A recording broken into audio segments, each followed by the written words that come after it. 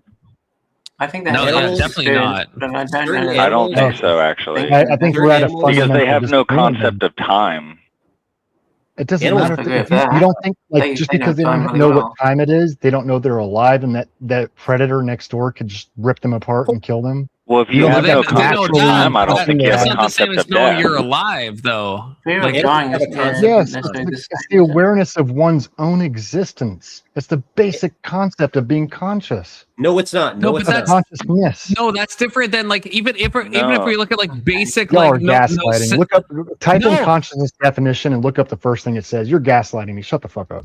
I'm not even. No one's gaslighting. Okay, Fuck first that. of all, the Consciousness, definition of first thing it consciousness. says is consciousness is I know, but often viewed as a state of awareness of one's own existence, and animals do have they know they know they're alive, and if the predator But comes not- over and they're going to rip them to not- shreds and not- kill them, they know they're going to die. That's not what you're. Okay, but those are Ag. on. You're That's saying what I two just different said. things. You're saying No, I like didn't. I a said worm. you're- A worm I said can you're move telling away me from that an animal doesn't- stimuli.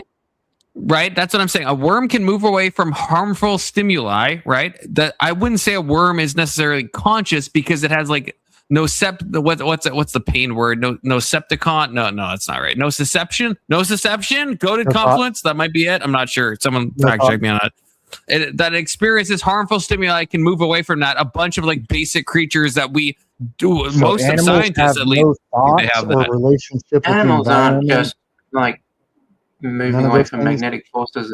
They're thinking No. about fear and stuff. It's a higher level concept of moving away than we're moving away from heat. Higher or lower level, but either way, there's a concept. I mean, So does a Animals, worm? I guess animals don't Ag, sit just there and to- think about being alive, but they probably do have a conscious knowledge that they're alive. Okay, They that- just the- don't- I don't they even think know about it. more. at least there's Okay, a basic yeah, but it concept would- of the knowledge that they're alive, and that the predator comes, it'll Okay. kill them. Right, but Ag. Well, Ag, yeah, Ag, but Ag, it's Ag. Wait, Now I we're all want to agreeing. say something. I want to ask Ag. Like, so do you think like a worm? Do you think they have a conscious experience? On a basic level, I think a worm knows that if it is like, it crawls out from the dirt and the sun is hitting, like, have you ever found a worm after it rained on the concrete and it's broiling the fucking worm and the worm's like crawling out of its skin, and you put it back in the dirt or you put it in a hole and it just crawls away? You don't think it knows Right. the difference between dying That's than reactionary. Though. I don't think it does. Yeah, I think it's mechanistic. Like machines do that. You're also AIs applying do this to a that. worm. There's like Yeah, robots let's do just that. talking That about doesn't a imply fucking worm. consciousness. Robots Like I don't. can name a. Robots don't. No, they What? They absolutely do. They What absolutely. What do you? robot I don't do know. this? Well, I don't. I mean, what it's do you- like what a do you Give me a cat, model right? number, Like like T800, you can so I can look easily it up. you can easily define you can easily not define you can easily make a robot that if you Robot? like if you a robot like a robot A you robot can that does easily what? make a robot that if you let's say if you like hit it on the side that it can like travel off against you to avoid yourself, right? So imagine like a robot car and it can be programmed that if you like hit it on the right side, it now like goes to the left to avoid the stimuli. That doesn't mean it's conscious. It just means that it's reacting to a stimulus, but that's not the same as like having a conscious experience. But cats are. I guess that's what I'm asking. If you I mean, do you agree with that? it's Do you like a disagree? cat, right? Like a cat can develop a bond with its owner, but when the owner dies, it's going to eat the owner, But we right? know Like a that- dog. we know That does happen. We know that an octopus is conscious. Have you But seen that the just- crazy that stuff those just things tells do? us- That's not mechanistic. Yeah, Bring but us back to octopus the are original- aliens, though. Hold on, like Bring the us cat back to the eating the original owner. conscious point of alien. AI, like The cat damage eating the owner. reflex and self-aware it's a relatively new thing in robots and AI. So it doesn't exactly apply. I mean, when you're talking about worms, I mean, like a fucking worm's not going to know. Like, they can't even comprehend the idea of consciousness. Of course, like you just brought up like the most complete No, but that's opposite not. way. That's not what I'm asking. I'm saying like if you asked in comparison of a worm.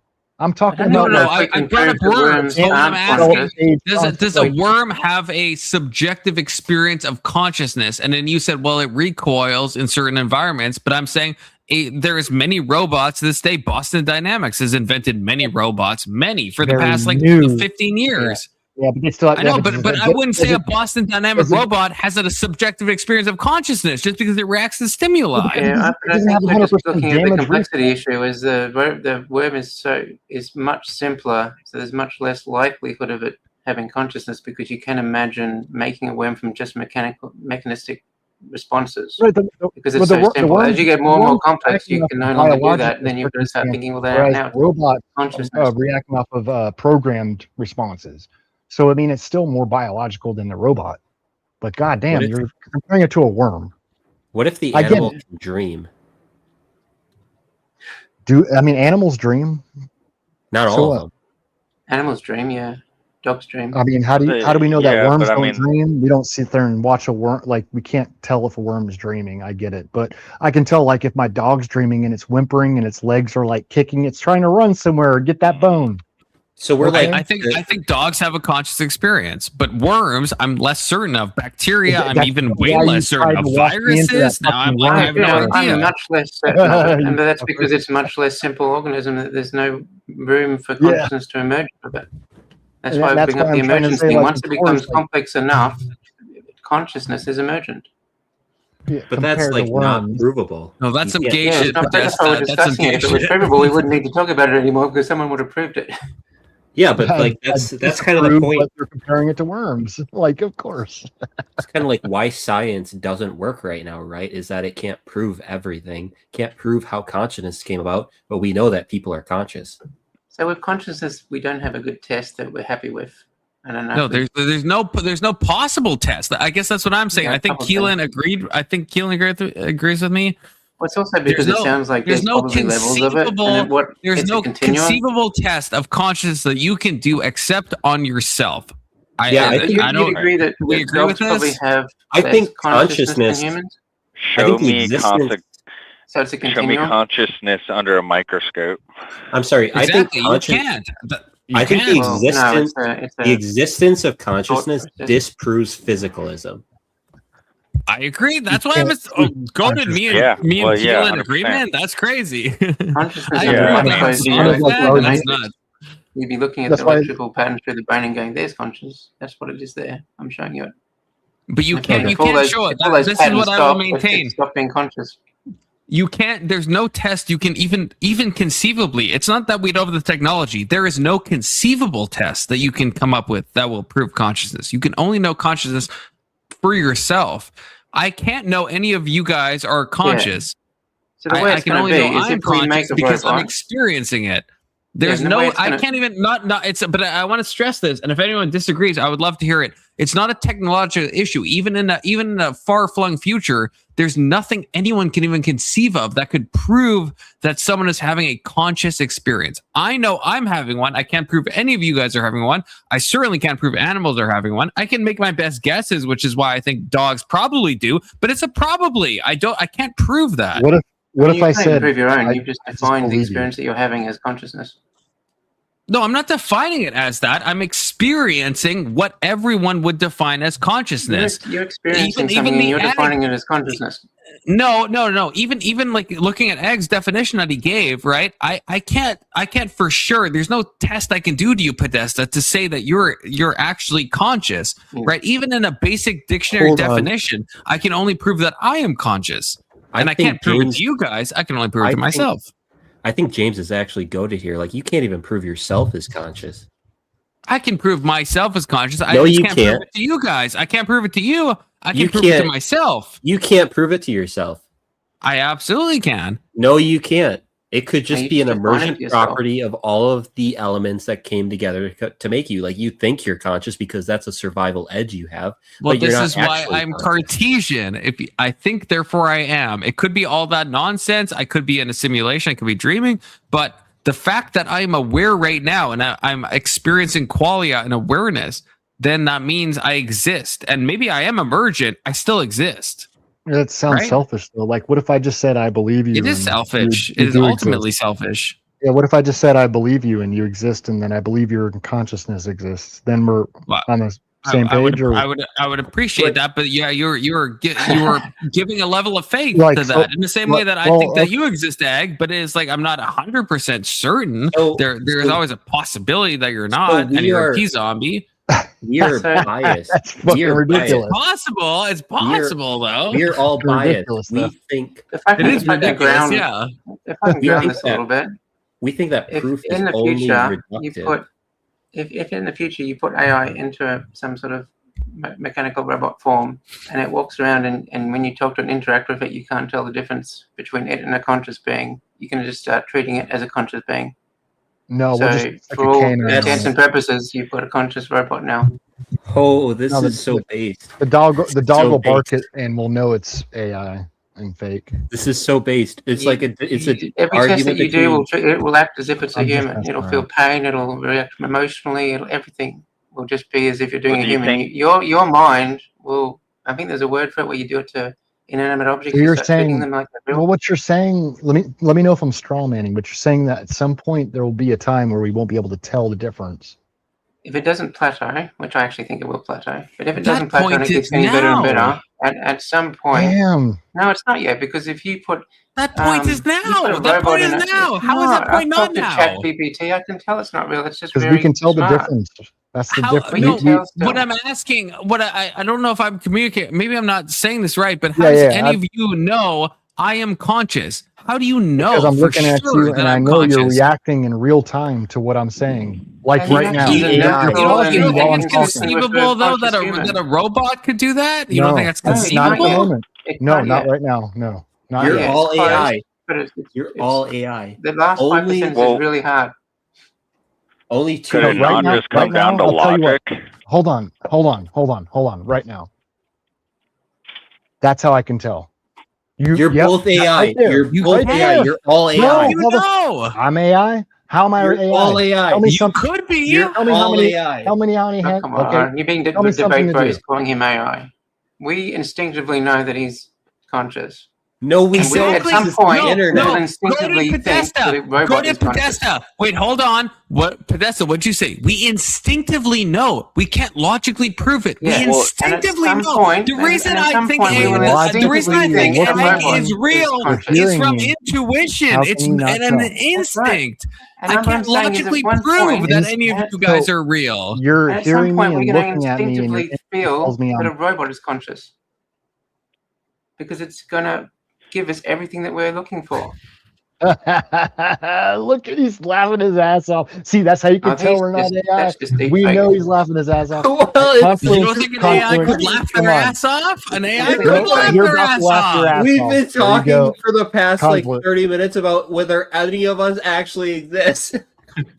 And we don't know. I know I exist. You guys, I could be fucking dreaming, right? I get it. Descartes. I said it from the beginning. That's the only thing I'm absolute certain on is that I exist. That's the only thing I'm certain on. There's all this stuff I'm like 99.9999999% sure on. Get on here and shake my head on this fucking thing, man. Temporarily exist. Well, Don't make me hit you with yourself, Ag. Don't make me hit Hit the you with button. yourself. We've been arguing. Do any of us actually exist? We've got a I button. know I when we go exist. camera, I mean, you then all we can start affirm talking. When I turn off the yourselves. camera, the AI takes over and talks to you guys. It could. Yeah. You could be an AI right now. You're Y'all have to look up P I'm on 8 zombies, different okay? This streams, but I just have existed. to turn my camera on in each stream once every few minutes. Okay, philosophical zombies. I just want everyone, if everyone wants to look this up, you don't have to, but in your own time, philosophical zombies, this has been a thing way before AI for like a couple hundred years. This is a thing that is a concept, and it's a good concept because it is impossible, even though Keelan's putting his hand in his or fuck, his hand is fuck.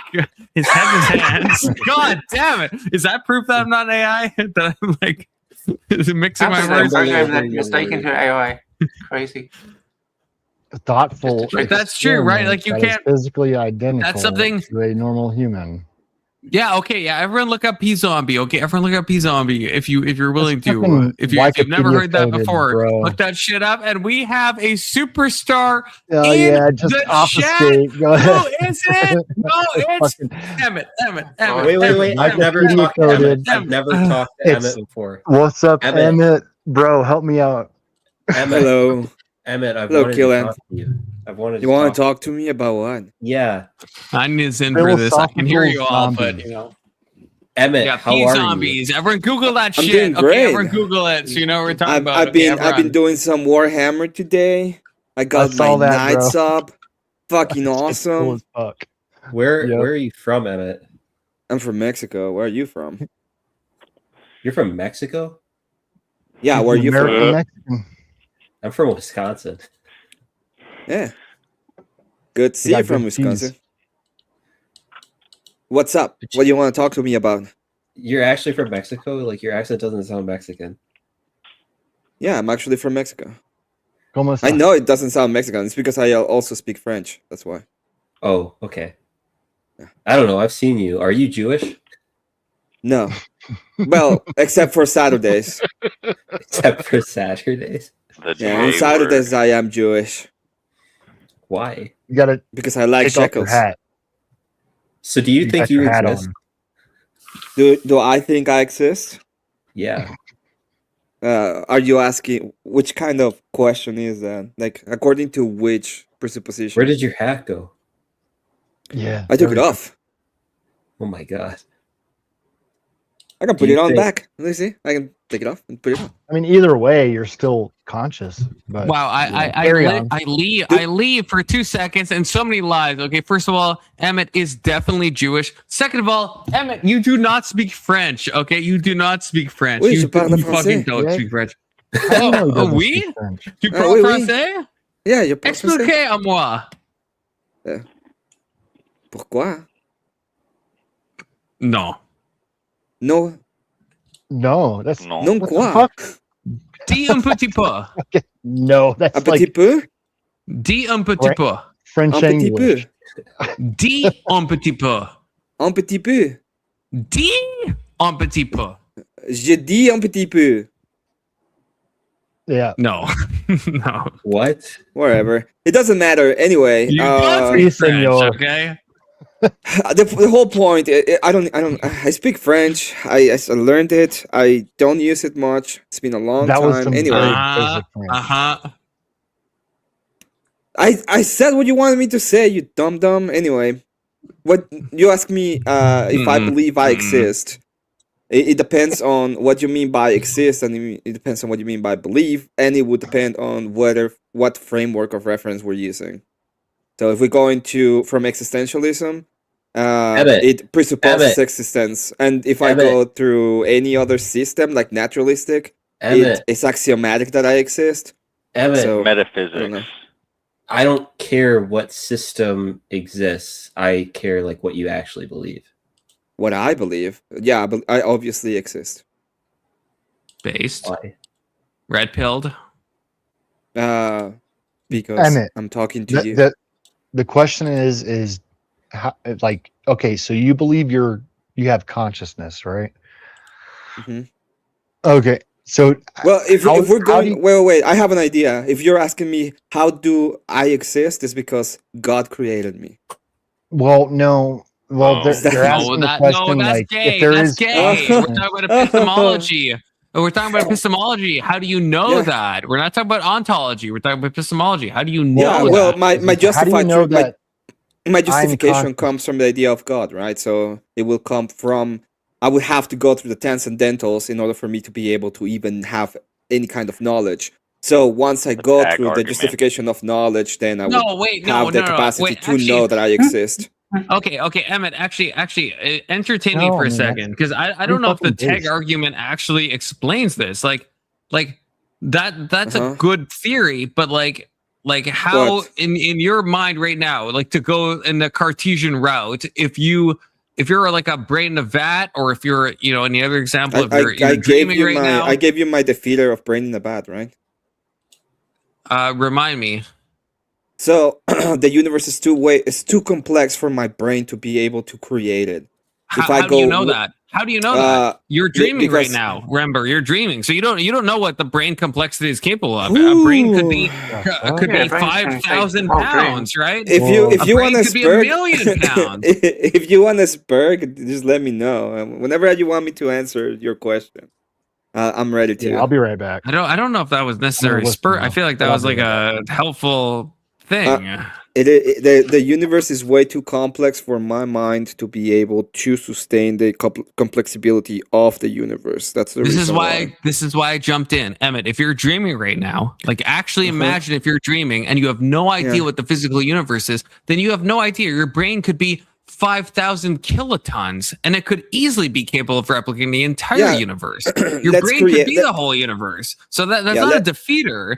That's you assuming your preconceived knowledge of how the universe works, and then saying, "Oh, that can't be true." But again, if you're in a dream right now, if you're in a dream, what knowledge do you have in the dream? No, I didn't preconceive the knowledge that I have of how it exists. The size of the universe or computational power, but if right now you're dreaming, you don't know any of that shit. All the stuff that you're thinking could be wrong. No. We do. We have ways of measuring the universe. We have done this before.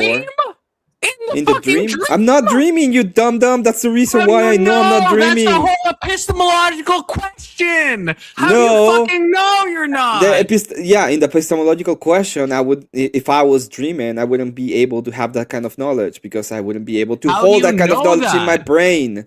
How do you know that? You're talking about brains. Any kind of right now. Okay, confluence. Any kind of knowledge state. has to be justified, right? Any kind of knowledge has to be justified. But you're not. I'll answer. Any kind of knowledge has to be justified. Yes. How do I justify knowledge? I will answer all your questions, but I want to make it clear. In this world, we are in a dream. So you can't punt to what we know about physical reality or the universe. You can't do that. Let's say that I'm dreaming. How would I know about physical reality? By interacting with what? You have no idea about physical. You have no idea. That's my whole point. You have no it fucking idea. It would be by interacting with the dream, right? No, it would be. There's no way to punt to the physical. If you're dreaming, you have no idea. You would have no idea. Like if you're in a dream. If I was dreaming, how would I interact with the reality around me? Or would I? You would in a dream state, but you can't punt to anything you know about the universe. And in that dream state, you can. Yeah. Okay, and in that dream state, I would have properties of that dream, right? Yes. Yeah, so I would be interacting with the dream, right? So I would be able to know the properties of the dream. I cannot wake up. It's only dream state. So I would be able to see the dream and interact with the dream and have properties of the dream, right? Sure. Okay, so the whole of reality that I have right now, let's say that this is a state of dream, okay? I would be able to interact with this state dream and, for example, measure it. If this reality, not necessarily. No, you're smuggling. You're smuggling. We are in a dream. Okay, I disagree. But I'm just saying, I don't want to interrupt you, but I disagree with that. Can I measure anything right now? If you're dreaming? No. Let's pretend that we are in a dream state right now. You, me, everybody's on a dream state. Okay, yeah. Okay, we're all in a dream. Okay. This is my imagination. You are talking through my imagination. Can I measure anything right now? Can I? Maybe not. You don't know, right? You have no. That's true. I'm measuring something right now. I'm literally measuring a small shield that is about 2 millimeters. Okay. You think you are in the dream state. I think you're I am. Measuring because you're dreaming right now, right? That's the whole context of what we're talking about. You're in a dream Confluence. State. If that is the case, how do you have any knowledge? Confluence. If that's the case, how do you have any knowledge? Yeah, how do you have any knowledge? In a dream state, the only knowledge you have is that you exist. Again, Cartesian, right? No. You don't have any. No, you wouldn't have that knowledge. No, you wouldn't have that knowledge. I do. I actually do. You wouldn't. No, you wouldn't. I do, because we're in a dream, and I'm yeah, dreaming right I know now, that you and think axiomatic therefore is like I am. can believe whatever I want, just like I imagine. Yeah, but That's not what I said. I said I'm no, sure of my I own was existence. answering James. I was answering James. No, you wouldn't be able to know if you exist or not because it would be a dream. That's I think therefore I am. This would not be physical. This would It not doesn't be matter even if it's physical. a dream. You're would be. punting to It some would weird matter. type of physical ontology, but I'm not talking about that. I'm saying No, the no, fact it that right wouldn't now matter. I'm thinking, that's No, how I go know for I it. exist. I might You stop wouldn't know. existing. I could be. I could be a product You of wouldn't your know if dream. you That's exist. fine.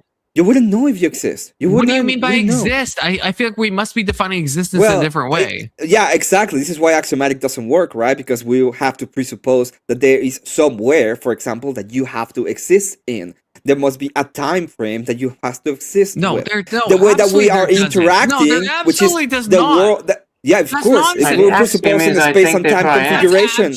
Yes. Nonsense. That is Abject exactly one of the defeaters that was given by Cat No, to no one has to ever contest. defeated Okay, Descartes. one No of one them. has ever defeated that Kant point. did it. No, Kant is a fucking loser who never left his fucking hometown because he's a fucking loser. Okay, Kant in the Kant knew Kant- nothing. That's why he Kant in was the- a categorical Yeah, I imperative, which is know, I fucking know. Calm retarded that down. no one Kant- accepts ever because he's One actually at a time. retarded. Except the fact that Kant give the critique of the cogito, and one of those is you're presupposing the space and time configuration, and without it doesn't make any sense. So it cannot be an axiom. I'm not It's presupposing not the axiomatic space and because time. it's, I'm not. it What does, I think where It's the not about disconnect here. axiom. It's not about axioms. but it What's is the because you created don't have a, creator distinction? It's about I mean, if you were- epistemology. It's not about axioms. Well, yeah, There's no but- axioms in what we're talking about. Well, if you were sitting there in your mind, like the entire universe was in your mind, what created your mind? That's a different. I don't know how. I don't know That's if a I can fair point, explain this. but- That it's a fair point, but it's a different realm of what we're talking it's just, about. So it's that, just, that's like, like it's just Well, yeah, agnostic I mean, prattle. Metaphysical What you're doing right now is Okay, just agnostic wait. prattle. No, it's not agnostic prattle. No, it's It not. is What A. agnostic Georgie- prattle. what A. I don't know Georgie is shit. This is talking what you're about saying. is How do I know that I don't know shit? I'm not talking about solipsism is a more ontological and quasi-epistemological claim. I'm not saying that. I'm talking about pure epistemology. Pure. Yeah. No ontology in this when concept. I gave you my defeater, I was like this. Hey, we have a universe. We can measure it. We can go into the physical realm. You're We can- smuggling that. You there, are. there you listen to go. what There you go. saying. You're saying, You hey, already- we don't know Why? anything. There's no way that we can know anything at all. So if that is the We're case, in a- and there's no we're in a dream epistemology, state, I and if thought. that is I the thought- case, that are your we in a- answer to any question in reality is I don't fucking know. It's the same thing. So I grant you your Yes, I grant you your ignorance. but I Okay, know I will grant you exist. your ignorance I all of the know I time exist because I'm you the one don't that's know. thinking. No, you So don't know if you explain the exist. Cartesian Where do defeat. you Explain to me the confluence? Cartesian Where? defeat. Where's the Cartesian Where do you defeat? exist? It doesn't Where? exist. Where do It you doesn't exist? Where? Where? It's where you're at. Where do you pointing to exist? Some physical Where? fucking realm. It's not about Where? physicality. You're just Where? like When? misunderstanding When the did you thought exist? experiment. Or when It's do not you about exist? If you're in a dream, When or you where? don't know when. Okay, When Egg do you crashing, exist? okay, Where do Egg, you Egg. exist? Bring us back, Egg. Bring us back, Egg. Gorilla Polis, okay, is my chief most trusted mod. I think where the breakdown is what Emmett's trying to say is for us to kind of like know we have existence, like it has to have been created in the first place. Well, I'm saying that the presupposition there's of the obviously more Cartesian. to it. I mean, Well, this is not even a defeater on the theological side. This is a defeater on the side on the philosophical side. Now the question is, where do you and when do you? And if the answer is right here, right now, you're presupposing time-space configuration, and thus it cannot be. It needs to have other sets of fundamentation, not only that I exist because I exist. So you cannot just say I exist because I exist. You have to know you have these kind of presuppositions baked on it, so it cannot be axiomatic. Yes. That's absolute. That's absolute. It's way That's better than I could absolute. explain it, but that's what Emmett's trying to say. Well, that's nonsense. That's nonsense. No disrespect to either. That's fucking nonsense. philosophical nonsense. I don't like it. It is. I don't no, like it's not it. that I don't like it. And I don't like you either. No, my mom told me that I didn't like you. No, it's not that it's not about my preferences. It's just philosophically, it makes no fucking sense. Philosophically, do you think peace armies have been Vine Confluence, where do you exist? Where? Guys, where is the breakdown? Where is the breakdown? The breakdown is that Emmett is not understanding what it's like to. He's not accepting my initial premise of let's assume we're in a. Emmett's not understanding. You asked me a question. Let's just say we don't. Let's just say I don't understand. Yeah, but let's just say I don't understand. Okay. Explain it to me like I don't understand. I'm a so fucking idiot. the whole premise of this is we are presupposing that we are all in a dream. That's what Emmett agreed to. Okay, so you can't say anything about the physical reality, anything outside of that, because we could be dreaming. We could be. Who knows? We can't presuppose that humans are dreaming. We're in a dream. We're in some weird state right now. So what can we know in this dream state? We can't say anything. We can't say our dream state is definitionally measurable. That's something that we're smuggling in. No, that's not what I was smuggling. What I was I'm just saying. But we can't say that. You agree with that, Emmett? We can't say that. No, the point I'm making is you're saying, hey, we are in a dreamlike state. Fine, let me grant it to you. Let me grant it that we're in a dreamlike state.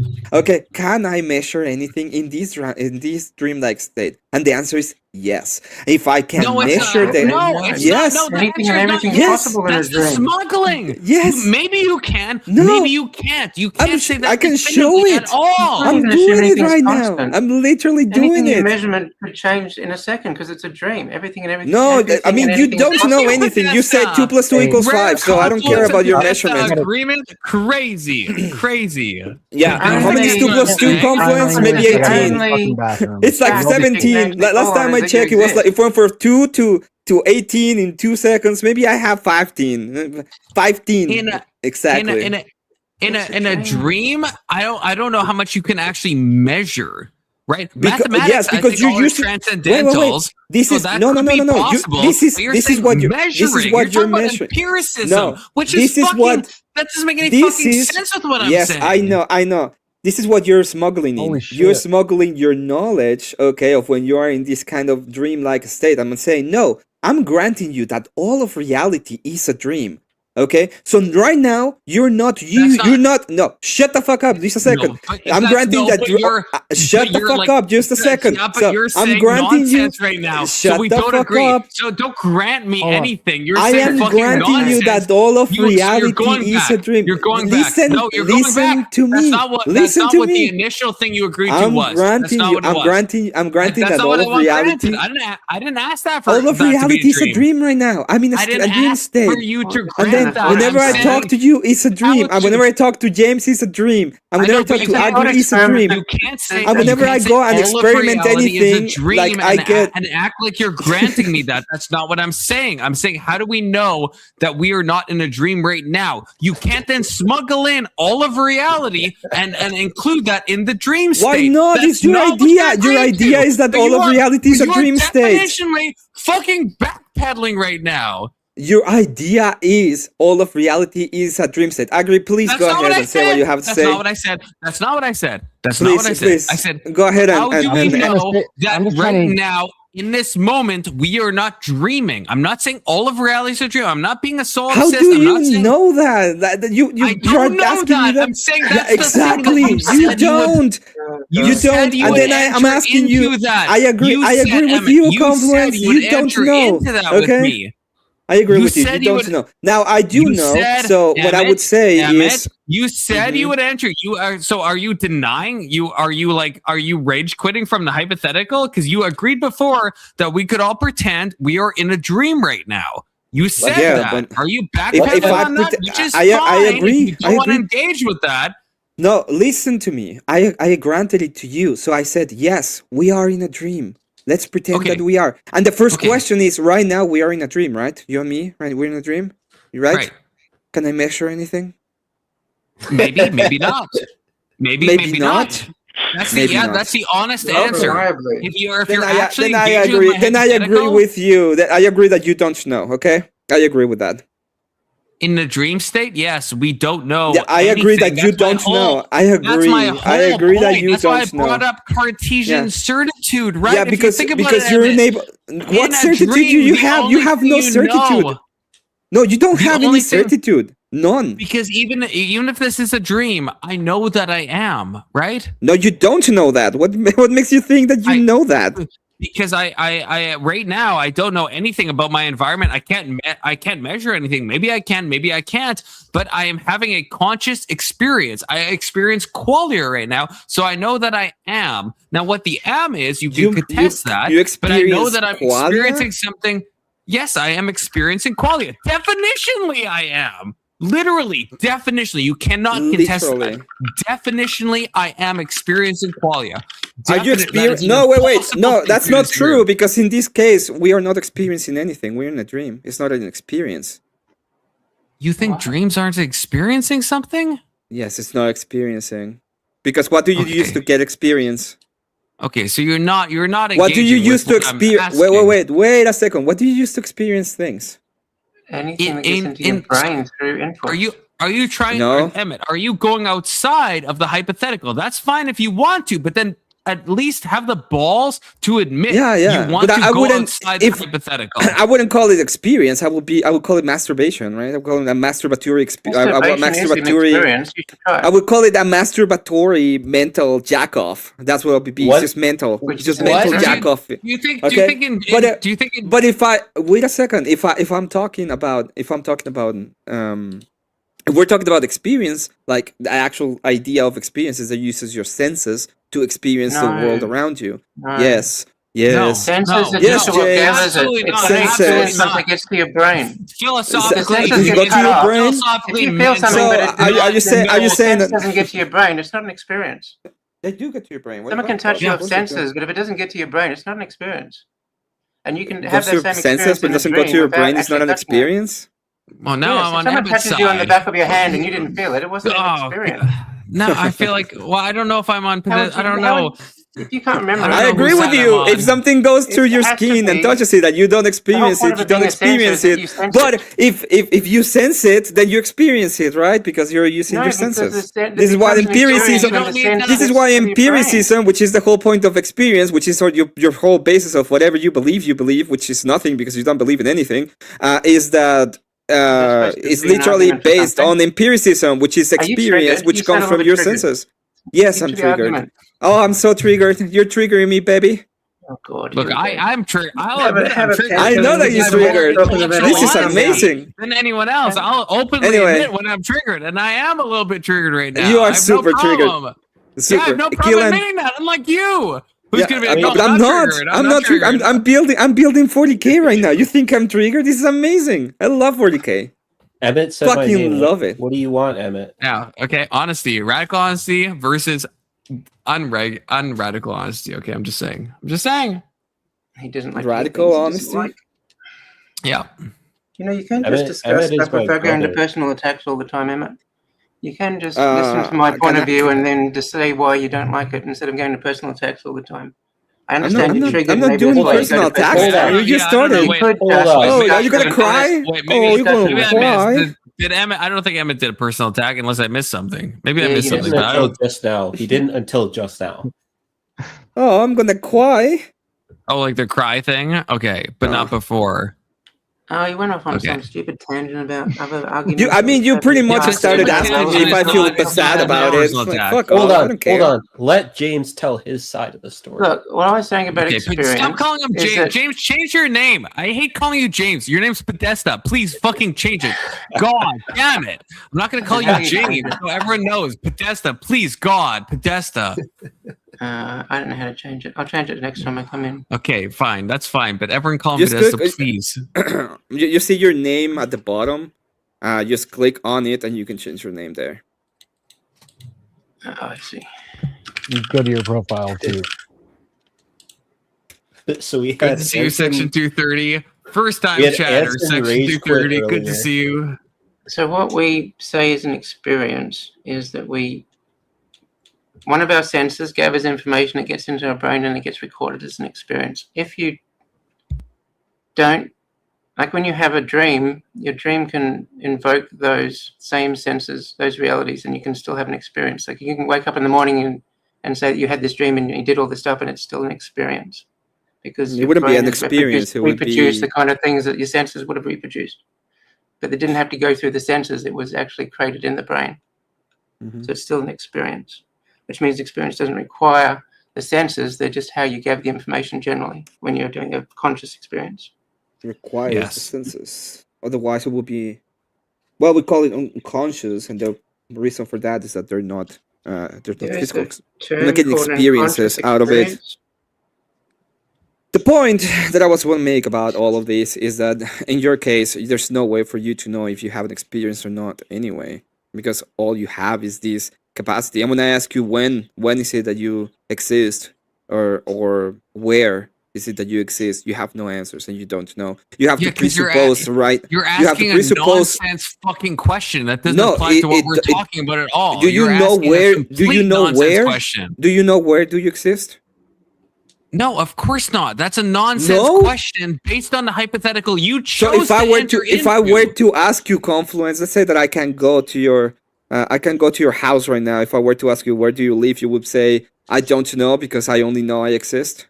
Okay, so you're going outside the hypothetical, which is fine. But I'm going outside the hypothetical. We are in the hypothetical. We are in a shared dream. We're still dreaming. We're in a dream. Yes. Then I don't think that the coordinates I give you would match up. I can't go to your house ever. Okay, I get it. My bad. You might be able to. You might not be able to. How would I be able to? If I am dreaming, I asked you where and you said I don't know. How the fuck would I know? How the fuck would I go to your house? I don't know. Never had a dream before? This is what's confusing me. Do you never fucking dream? Yes, like, they're usually not. They're usually not super clear. They usually have special things that I know that I'm dreaming. When I wake up, I'm not like, oh my god, that was so true. Oh, I won the lottery today. I'm gonna go ahead and spend all of it in a Ferrari. It's like no, it doesn't work that way. So Emmett, in a dream, let's say you dream tonight, like in a real world. Let's say you dream tonight, and you dream I'm dreaming of me. right now, baby. Okay. Let's say you dream tonight, and you dream of Confluence, and I tell you my directions. Oh, do you wow. think you're gonna have? Do you think you're? Fuck off. Do you think you're gonna have a conscious experience in the dream world of like taking a train and you get on an Amtrak and then you cross the Canadian border and then you like travel? Do you think that's gonna happen, or could that not happen? I have those kind of dreams before. I had a lot of kind of dreams, like conscious dreams. Yes. It can. You also look up the term livid dream. It was invented for a reason. Livid dreams. I have had livid dreams. Do you know what is the difference? Is that you know that they're not true. Livid. Should we be saying lucid, or is this some like Australian thing? Podesta? Livid. You are livid. There's no. Yeah, there's a livid dream. It's not vivid. Oh, sorry, vivid. Anyway, Killen, you wanted to talk to me. Google it. ChatGPT. Wait. Are you saying livid or are you saying vivid? I don't know what you're saying. Livid. Livid, and that's different from lucid. Or lucid is different. I didn't know that it was livid. unknown. Livid's kind of disconcerted and not happy. Lucid. This is what I get when I say livid dream. It tries to correct it to lucid dream. Okay, I'm just saying that. I don't know what you're fucking talking about, Podesta. That doesn't, livid. A livid dream. I feel like livid means angry. I don't know if that's like a thing. I'm not sure. I've had lucid dreams. I don't know if I've had livid dreams where I'm really mad before, I guess. Yeah, but you just make it like a nightmare. You'd say it would be like more like a nightmare, right? The livid one? Well, livid would be angry. Yeah. The lucid one? No, yeah. Lucid. You ever had an angry dream? I have a Olympic dream. Olympic. Limp. You guys ever have wet dreams before? I'm just kidding. Yeah. Sorry. I gotta go. I woke up and I was like, fuck. I was like, fuck too. Yeah. Okay. Hey, Stradfield. Oh, fuck. They're the dreams where you desperately want to get back and you say, I gotta go back to sleep. I want to get back into the dream. Yeah, but it never returns. But that explains that still gives me the point. You know that's a dream. That's why I say you want to go back. Otherwise, you would be like, where the hell I was. I have that happen to me every day. I usually know when I'm dreaming. I know what that I think is. I've had dreams when I didn't know though. But I think I don't know if you remember the ones where you don't know. Okay. I think the ones where you do know are the ones that you tend to remember because you're conscious while you're in your dream. Yeah, I well, would like to really go back to. I've never this known when I stuff. was dreaming that I was actually dreaming. I always thought it was like real until about probably a year ago when I woke up, I knew I was dreaming instead of it actually being when I was in it, knowing that it was a dream. So it kind of changes the game. I mean, when you're in a dream and you actually no. Well, in mine, I've had somewhere I know that I'm dreaming, and I just keep the dream going. Wait, what? No, that's what I'm talking about. That's when I wake up and I want to go back to sleep and go back into that same dream and it never happens. That's where like the problem. What? Yeah, I don't think. Yeah, I don't know if I've ever been able to get back in. I think once I might have gotten back in. I mean, either.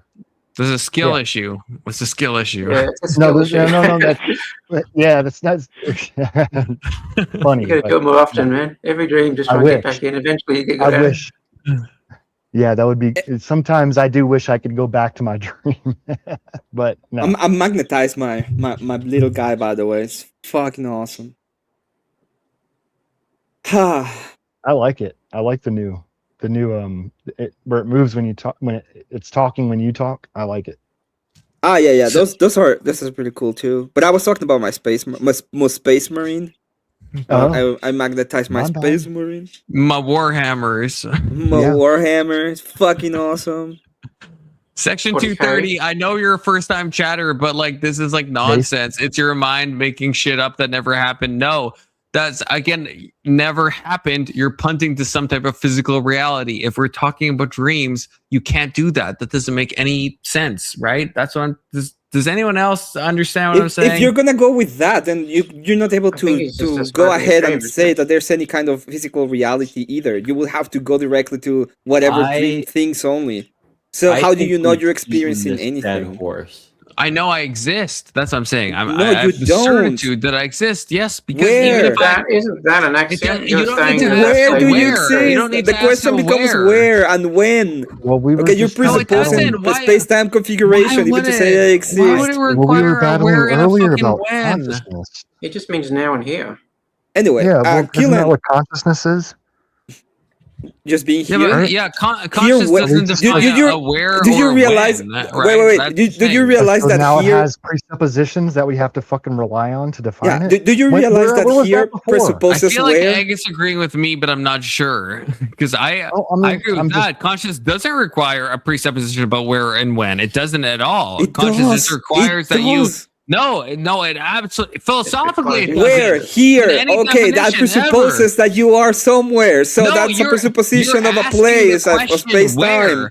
That's like asking the question, like, what's the monetary value of your dream? Like what's the GDP in the dream country you're in? It's like you might have one, you might not. It's nonsense. I agree. It's a nonsense question. Yes, I agree, Georgie. It presupposes the Weber already has presuppositions. I agree with that. The problem with the cogito is that it says that it's axiomatic, and in order to be axiomatic, it has to be. How do you refute Let's Chief? I am is an axiom because it's not investigable any further. Hold on. In order for it to be axiomatic, it has to be self-referent. It cannot depend on anything else. When you're saying I exist here, you are presupposing space-time. Even if you say here, so when I ask where and when, you presuppose space-time. That's cuckoldry. That's cuckoldry. No, that's exactly what I'm fucking saying. You're assuming that you know that without even being around. How would you even fucking know that anyways? You don't. All you know in my hypothetical world is that you exist. You don't know because you're the one existing in it. You have the qualia. You are the one experience. You are because even there. You're presupposing qualia. It's definitional. It's not. I don't need to prove anything with that. It's actually definitional. Like the definition of qualia means I have this. Even know that what I think is real is real. How do you know that? I don't know that. That's what I'm.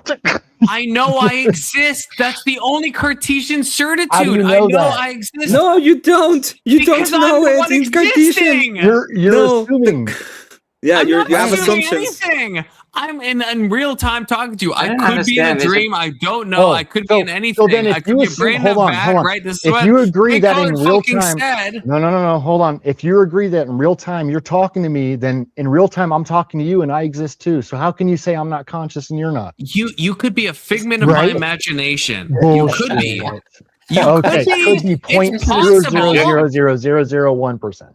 Yes. There's no. Yes. Okay, so in that 0.0000001%, you're gonna believe that instead of the 99.0000. I'm not saying what you should. Okay. Confluence is going full screen. Okay, for a second, because I'm trying to get my thoughts clear. Okay, so and then I want everyone to answer this. Okay, so let's exit the dream world. Okay, but we're in real life now. Okay, this is my main question for everybody. Have you not had a dream where you're talking to someone that they seem real and that they are showing all the evidence? Like when Egg says, "Do you not think I'm real?" I've had dreams. I don't know if you guys have. I've had dreams where dream characters have been like mad at me for denying their reality. Where I've been lucid and I'm like, I don't know if you're like actually like exist in the real world, and they for some weird reason. Right, and it's like I don't think they exist, but in the dream world, they're saying the way I see you right now, Egg. It's the same way where I'd see a dream character where they're saying that. So I guess so. Okay. So have you moved beyond the point where? Have you moved beyond the point where you can perceive the fact that that's a dream, and when you wake up and you're like, I want to go back to that, even before that, in the moment, in the actual dream, before you wake up. Have you gotten to the point where you can perceive that that's not real and the person you're talking to may not actually be there? Have you gotten to that point? Yeah, but okay, but for so this, do you react for this differently in the dream, or do you act the same as you would if if things were opposite? I act differently. Let's say in your dream, let's just bring a hypothetical. Sure. Yeah. In the dream, you walk upon somebody that you know is for 100% without a doubt deceased, and you walk up to them and they begin to speak of you of past misfailings or things that you could have done differently or whatever. But you're like, wait a minute, how are you telling me this? You're dead. Have you ever had that happen? Yeah, I have. So were you at that point where you could tell they were dead, or were you just knew you were dreaming? No, I've had all extents, I think, of lucidity. I've had it where I have no idea if I'm dreaming. I know I'm dreaming. I know the dream characters are real. What did you do? The question now is, what did you do when you knew you were dreaming, right?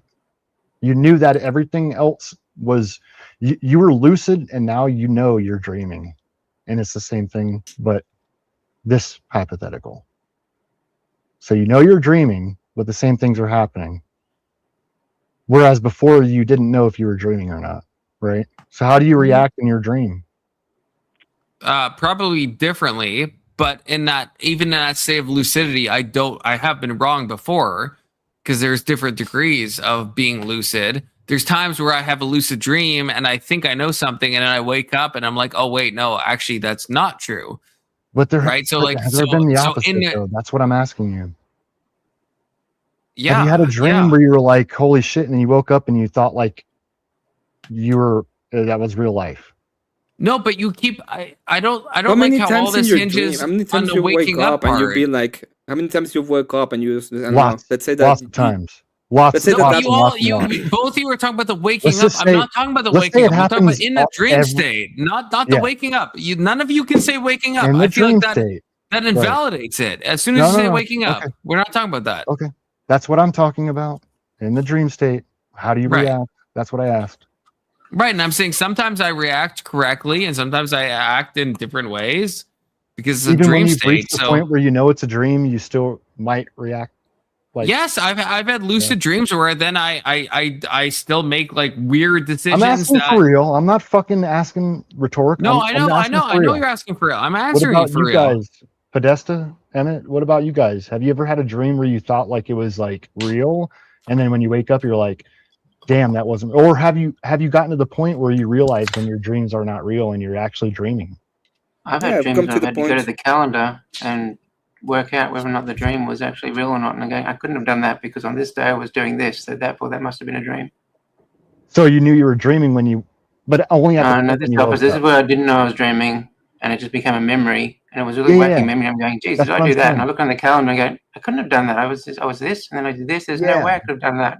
So that must So be you a wake dream. up and you're like, wait a minute, that had to have been a dream, and you look and you're like, yeah, that was I had to definitely a reason through dream. to find out it was a dream. Only when you It was so wake up. realistic. I'm talking That's about my when whole you're in point. that's my whole point too. I'm talking about when you're in the dream, so that doesn't apply to okay.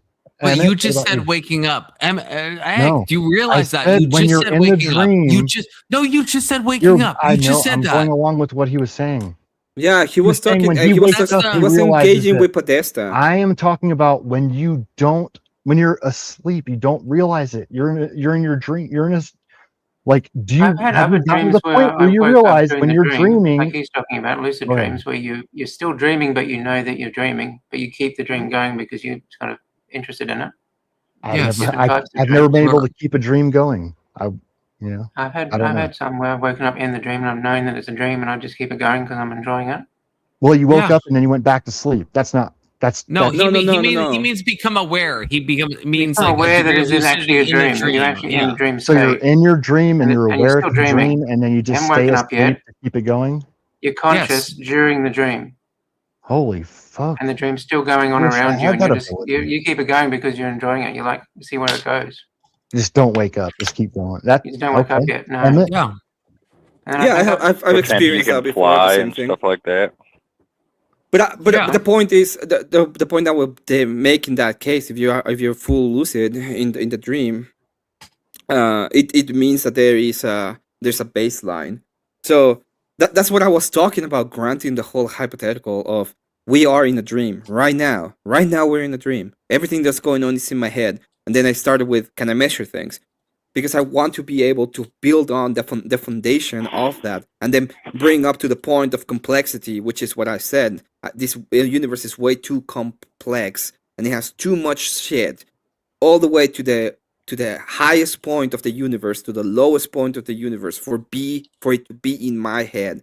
Like, it doesn't fit. That's the point and the How idea. do you? That's what I'm asking now, Emmett. How do you know it doesn't fit in your head? Well, Can you again, justify I that? need to be able to measure things. So when I ask you, can I measure things? That's the question. First, can I measure things?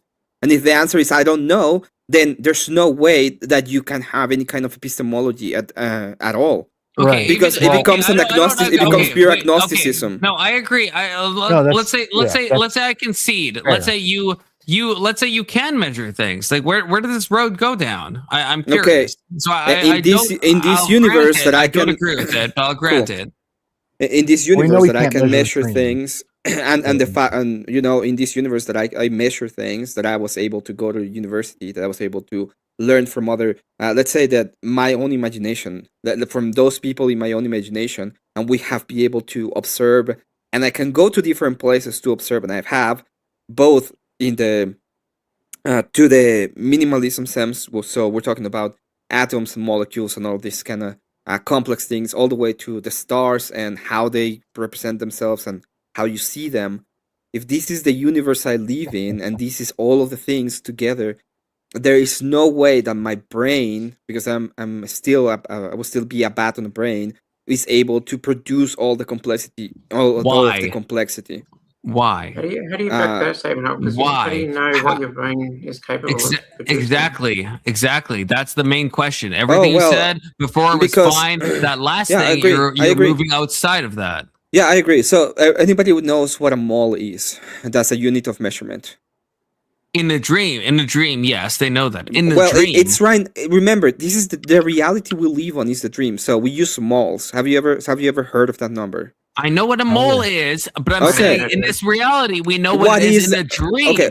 What is the measurement of a mole? Unit of amount of No, substance? the measurement. What is the number?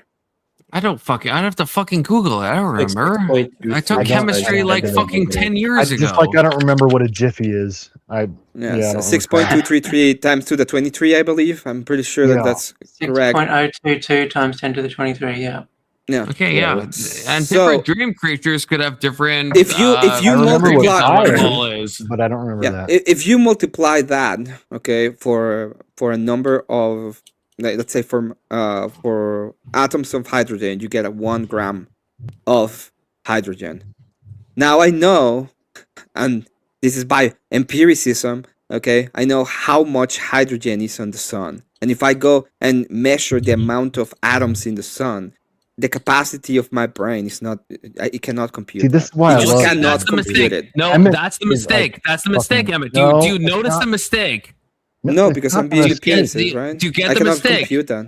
You don't know what your brain is. You're dreaming right now. You don't know. I'm not. I know that. I know that it has limits. Your brain could be a supercomputer, Emmett. No, your brain could it cannot. be the biggest fucking. Why? You're can't okay. it? Okay. Wait. If you're gonna do that, you have to be able. Okay, in that, if you're gonna presuppose that my brain is not my brain and it's a different kind of brain, then I agree. We're talking about I think in a if dream you're gonna right presuppose now. God, if you're gonna presuppose God and How the is mind this of so God, hard then to sure, follow? I agree with Am I you. fucking But if you're gonna insane? use How if is you're gonna this- use the brain of a human, then we have to use the mind of a We human. don't know okay? if we're a human. I thought No, we don't know. When you- we don't okay, know so- anything. no, Emmett. Yeah, when if you that is the say- case, if that is the case, it's just uncertainty, right? We don't know. We don't Okay, even so know you- what we so are. you're We don't. not- so so you you're say. not So you say. able to- Wait. so Wait pretend to be able a to enter second. Wait into a the second. hypothetical You're and saying that going I to exist. deceive me. You guys are 'Cause both you like- don't- The you first don't thing. The understand what I first thing mean. that you To said is pretend I that you're dreaming. exist. You don't mean By that. you're presupposing a kind of being. This kind of being has to be a human. So No, even that's- on no, that okay, so you case, don't know- it's you don't know- you're still you're not even presupposing. capable of talking You're on the still level I'm presupposing. talking. If you're gonna You're not presuppose even God, then talking sure, about- sure, we're you're not talking yeah, about the you're same God. thing. You're God. We're You're not God. talking about the same thing. I'm just gonna call you Destiny. My God. Here's the and then you have to simulate the entire world ballot, though. Could you just be simulating what you're seeing and everything's kind of like fractally compressed, so it doesn't take as much brain power as you think it does to simulate what you think's happening? That's a good point as well. That's a You good point as can well. you can think about that, but the problem is complexity. You have to simulate all of it at once. Otherwise, it would break down. Which is no Yeah, but you're not in your local area. You're talking about the full of the universe. It has to it has to exist in the full of the universe. I'm pushing it even further, just saying even just a room is so many atoms. There's no way the brain could emulate a room. No, yes, I agree. I agree with that. And the point brain that I'm does making have is that dreams it's about so it. complex I that my can't dream- brain I cannot can't- be it. So it has to be it has to be done on something else than just my mind. That's When he's having a talk to somebody else, the brain can't actually You've dreamed of emulate a all the room atoms in before, another Emmett, person. right? Like to put what Podesta's saying, you've dreamed of being in a room before. Do you think your mind is calculating all the atoms and all the quantum stuff that's happening? No, it's an approximate that your mind is doing. The approximate of reality, right? And it's going through transcendentals, which is concepts, and it's using something that is not. This is the difference. I'm not using the idea of. I'm not. The difference between both things. One is I have to be able to create this whole universe that works and exists and has a way of reference that I'm calling my dream, which is reality. I need to be able to produce it. And in the other sense, I'm creating. This is still. Hold on. And in the other sense, I'm creating this little conceptualization that is restrained to a specific time when my brain is going through the stuff and it's referencing this physical realm. So it's one is conceptualization of my brain going a little bit haywire, and the other one is the whole of reality, and I need to be able to have the whole of reality. Partially, hold on. And partially, it is our physical brain trying to describe what our unconscious brain is going through. No, but we can't even say that. We can't. Yes, you can. Yes, no, you can. That's can't. exactly what's happening because our unconscious. If we're unconscious and we're dreaming, right? I know, but and you're then talking we about become conscious, and then we start just trying to describe what happens in our unconscious dream. You're it's talking about. It's not physical reality. It's unconscious. Okay, well, go ahead. but everything you're saying is you're presupposing the reality that we know. No, the I'm whole presupposing that it was a dream to begin with. No, but you don't say the word brain. That doesn't make any sense. Our brains is what creates these dreams. Okay, dreams so you're presupposing reality. That's okay. No, So you I'm agree with me? presupposing our unconscious brain. What the fuck? Why would we talk about why are we even mentioning the word brain? Let's just say I grant you everything. How would you say that's not reality?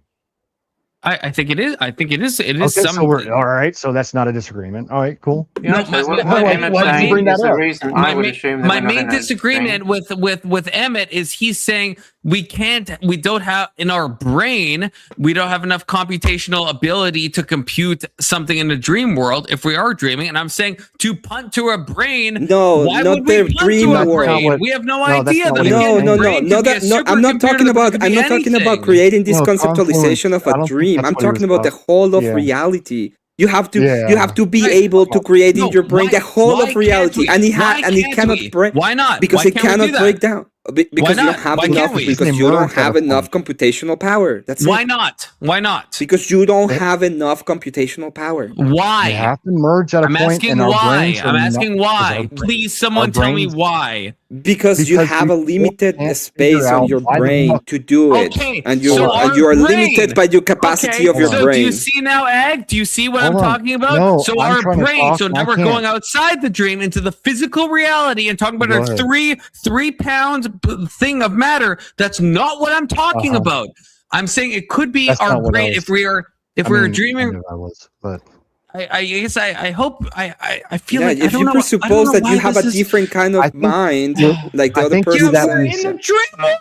We could have our physical brains. are any of you Hold on. saying? We're in a dream. You have no Our idea physical- what our physical. That's not what I The said. physical might not even exist. It could be No, anything. You don't know physical that. brains still I don't know that, but you don't either. We're in a fucking dream. I Yeah, thought I it's do, hypothetical. because I'm God telling damn you it, that this son is of a bitch. reality, okay? Holy shit. The real and the I am triggered angry every day. I'm the so real triggered. thing. This is mental. I know you're triggered. This is mental. This is Yeah, I absolutely understand that you're mental. triggered. I know you want to be God. Mental. Yeah, I really know that you want to be God, but No, it's that you guys can't even understand what I mean by you brain can't even accept can't the hold on basic to this premise of much longer. imagine we're in a dream. And Emmett, you said I'm going to imagine that, but then you're talking about our brain in the real world. So you're no, not I imagining we're in granted. a fucking dream. You Listen, can't I'm not separate imagining those things. things, I'm which granting is the idea that the insane. reality will It's a live on. poverty of This is what I said. imagination that is frankly insane. Okay, Frankly calm insane. down. Calm down. I will not never calm down. I will not listen. calm down. I didn't imagine it. I said Except I the have roommates, reality so I should will probably calm live down a on. little The bit. reality will live on. The reality will live on is a dream. I'm granting that as the hypothetical. So, as the hypothetical is, we live in this universe, okay? All of the universe needs to be able to be created by my fucking brain. Stop saying brain. If you say brain one more time, I swear to Christ, please don't say brain I again. know. Because brain means nothing. Nothing. If you accepted my hypothetical, you would never use the word brain. If you actually understand what I'm saying, you would never use the word brain. No one would. I'm gonna use the brain again. I'm gonna use brain again. That's fine, but then you don't It needs to understand. be So we're okay. not Fine, talking by about my the mind. hypothetical. By my So mind. It needs to be able to. Everything has to be created by my mind. On the same Oh man. hypothetical. I gotta be honest. Today I'm having a great time because my brain is creating these trigger motions. Great. Hold on. Anyway, Agri, please go ahead. I just want to see if I got this right. So as human brain, as human beings, our minds as they are, the physical things in our head can't possibly comprehend some things. Can we agree on that? No, we can't because we how would can't we even agree know on we're that. Oh how my would we God. in the Oh, hypothetical? No, Egg, please, Egg, please, God, please. I In the started at the hypothetical, we don't know baseline, we're man. humans. No, you didn't start at the baseline. You think, Egg, you started at the baseline, but you didn't. You didn't. You think you did, but you didn't. Us being humans is not the baseline. The whole baseline is us having a conscious experience. So us being humans, that is something way beyond the baseline, like way beyond. No, the baseline. I don't think anybody can talk except him. Experience human something. baseline. At the Isn't human what Kaufman's baseline. saying, There's like, no human baseline. You're in a Humans, dream, like I said, and you're walking around in the universe. human minds. Hold on. Let me finish my point. Hold on. I said the human minds. Like I tried to avoid saying the BRAI. But don't say human though either if you think about it, because human is also smuggling so much shit into what we're fucking talking about. Oh, fuck you. Okay. You can't be anything. You just can't do. You don't even know what you are. I exist. I am. How? I don't know. It's crazy. I exist. How? Crazy. That What are you? Can't understand. I don't know. I don't know how. Yeah, you say that the only thing that you can do is be, except you don't know where, when, how, why, nothing. You just you absolutely know nothing. There's absolutely no knowledge of this. I'll even drop you down. do. I don't care. In The the only thing I hypothetical, said was even the you that is walking around in the currently universe at our- isn't necessarily the limits of you. It's the brain that's thinking of the hypothetical might be the God. Yeah, might the mind be of entire the mind of universe. God. For you in the hypothetical, Yes, the mind of God. walking around with that size Podesta with than a Eminent 3 Egg. pound That's brain. crazy. But the Yes, thing you're thinking presupposing the mind of you God. is any size. It could be the mind of God. It's but we don't know what No, that you're is. just But that's saying what- it's the that's mind what of whole God. hypothetical No, is it that could you're be. imagining It a could be. human being walking around that is you. You're imagining that you see yourself as this person with a 3 pound brain walking around. But that's not necessarily the 3 pound brain that's creating the universe. Yes, if you think thank yourself God. as God, then sure. Podesta, what Podesta said is what I mean. That is correct. But Podesta said, that's what I mean. No, that's not what you mean. You're saying that you're That God. is what in I other mean. words. No, it's I'm not. not. No, you can. Yes, I mean, you are. I'm Maryland coded, but that's a retarded Yes, thing to I say in this know, context. but that's literally But what that's you're not what I'm saying. saying right now. If No, I we're if I talking in a presuppose that I am hypothetical. God, then I can create the universe I'm No, in. just It's like listen to what Podesta You just have said. no Just actually think limitations. about it. Actually listen to what Podesta just said. Like, please, No, but God, we've please. we've moved beyond dreaming to God mode. So I'm not. I don't want to do that. That's What Emmett you are Till. out of That's the dream Emmett might Till not be what you nonsense. are I'm in not the doing dream. that. You I have a have to question. you have to accept it. Like I don't You're understand just why you going to say want. that what you are in the dream, what you're saying, your 3 pound brain can't possibly have the brain power to do this because of maths. But Because the reality, because we live in a reality, and No, my let being. Podesta Let's finish. say Let Podesta finish because no, no. He's about to fuck you. He's I hope not. You're lubed up, He's Emmett, not. because he is about to. Okay, fine. Finish, Podesta. You that's not dream. The you that's actually having the dream could be any size. It could be a giant, Alright. the size of a planet. Yes. The you in the dream has a 3 pound brain. So the maths of the brain in the dream aren't the maths you want to do. But you don't know how big your brain is outside the dream, so you can't say it can't compute the universe or enough of it. Yes. Okay, so my brain is I'm about to 3.2 come 3 right pounds now. 2 ounces. So what? Like, what is the difference? What are we talking? What's the point we're trying to make We- here? we My don't- brain the- weighs less the than point- Emmett's brain. The point is, you have Does no Emmett's brain idea. weigh more than our Confluence? How much does your brain weigh? Does that matter? How much? Like in our ability? It does. To comprehend? If we're, this is what Podesta just said. Okay, so if we are dreaming, we have no idea how big our brain could be outside the dream, or if it's even anything brain-like. If we're in the dream right now, if we're all in a dream, it could be that our brain is the size of the entire universe. Yes, you could just be Yeah, God. but It's we what we're would still be saying. carrying. We could be God. Yes, we could be. In the Yeah. dream, we have no idea. I'm sorry for having epistemic humility and being Dude, philosophically fucking accurate. no, you don't have Emmett. epistemic humility. You're saying if I was God, I could be God. It's like, well, No, if that's I not what was I God, said. I could be Play God. it back. Play it back. I gotta get us in. That's retarded. Epistemic Anyone can play humility it would back. be, look, That's I not- am, you I don't am, even- I have a You be. don't even. In this I'm hypothetical, dude, shut up. You're In just this defining God as hypothetical, somebody with a big brain. in this hypothetical that I granted, in this hypothetical where I'm saying, hey, me, this being, okay, it has to presuppose certain things. So this is the reality. I am a finite being in this reality that I'm creating, and I have a specific things that are tied to me. So if my brain was some. I wouldn't call it my brain, it wouldn't make any sense, but if the brain that is doing all of these things around me, that is able to create this whole of the universe, that would not be me. Do you understand that? Why Because I have a specific characteristics and limitations as a being that is finite. Otherwise, what I'm saying is, if I was the infinite being, ergo God, I would be God, which is a retarded statement. Why do you think you can't? Why is it? Okay. Why? Because I'm not God. Just wait. Just like I'm gonna try to reset. Okay. Why? If we are dreaming, Emmett, I want you to answer this question as directly as you can. Okay. Why is it impossible if we're dreaming that maybe in the physical reality, our brain could be the size of the entire universe. Why is that impossible? And then we could compute the entire universe. Because it wouldn't be because our me, brain is right? the size. If this is the reality I live on, this is all the things that I know, and this is all the things that I am. Okay, because I am still. You are presupposing that we live in this kind of. Wait, is that your actual? Oh my are you being God. honest with Okay. me? No, I'm asking. Well, yes, that would be my answer because in this reality that I'm supposedly creating, there's also you. There's also Podesta. There's also Right, but I just there's said, also all of you. all of you, If reality. you wait a Your second. brain If is all the of size you, of the whole universe. That's what I said. Right. So your then I brain would could be absolutely. God, right? I would be God. I wouldn't be me.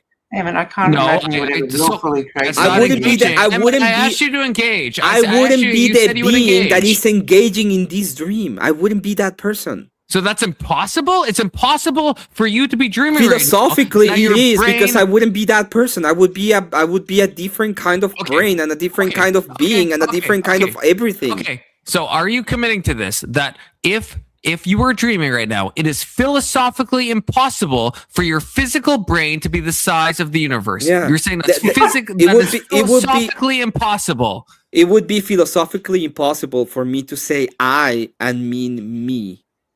Okay, that's nonsense. I'm gonna get us in because that's just wrong. That's just wrong. Okay, that's wrong.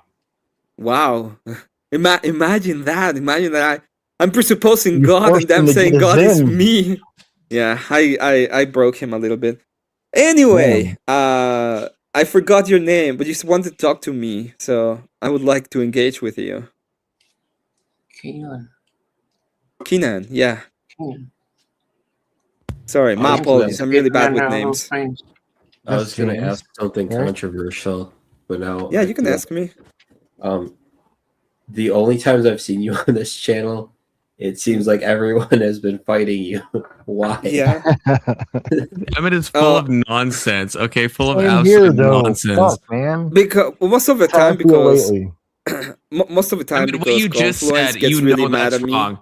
And, I mean, you know that last one. We've had disagreements where there's disagreement to be had. What you just said, anyone can check this. Anyone can look this up. That what you just said is actually wrong. It's just it is philosophically wrong. I'm just saying that.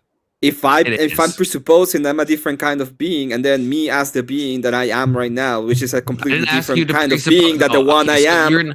You're not understanding the hypothetical I asked. Again, I said it like 16 times. You're not gonna allow me to answer. Okay. Anyway, Keegan. No, I'll let you answer. I'll let you answer. Why is it that people are attacking me or I fight with people? Because I I come here. It's not that you didn't allow me to. Most of the time when I'm here, most of the time when I'm here, I have completely different sets of beliefs than the people over here. So I engage with them in that regard. But for example, today I have a great stream. I was just building Warhammer. I'm still doing it.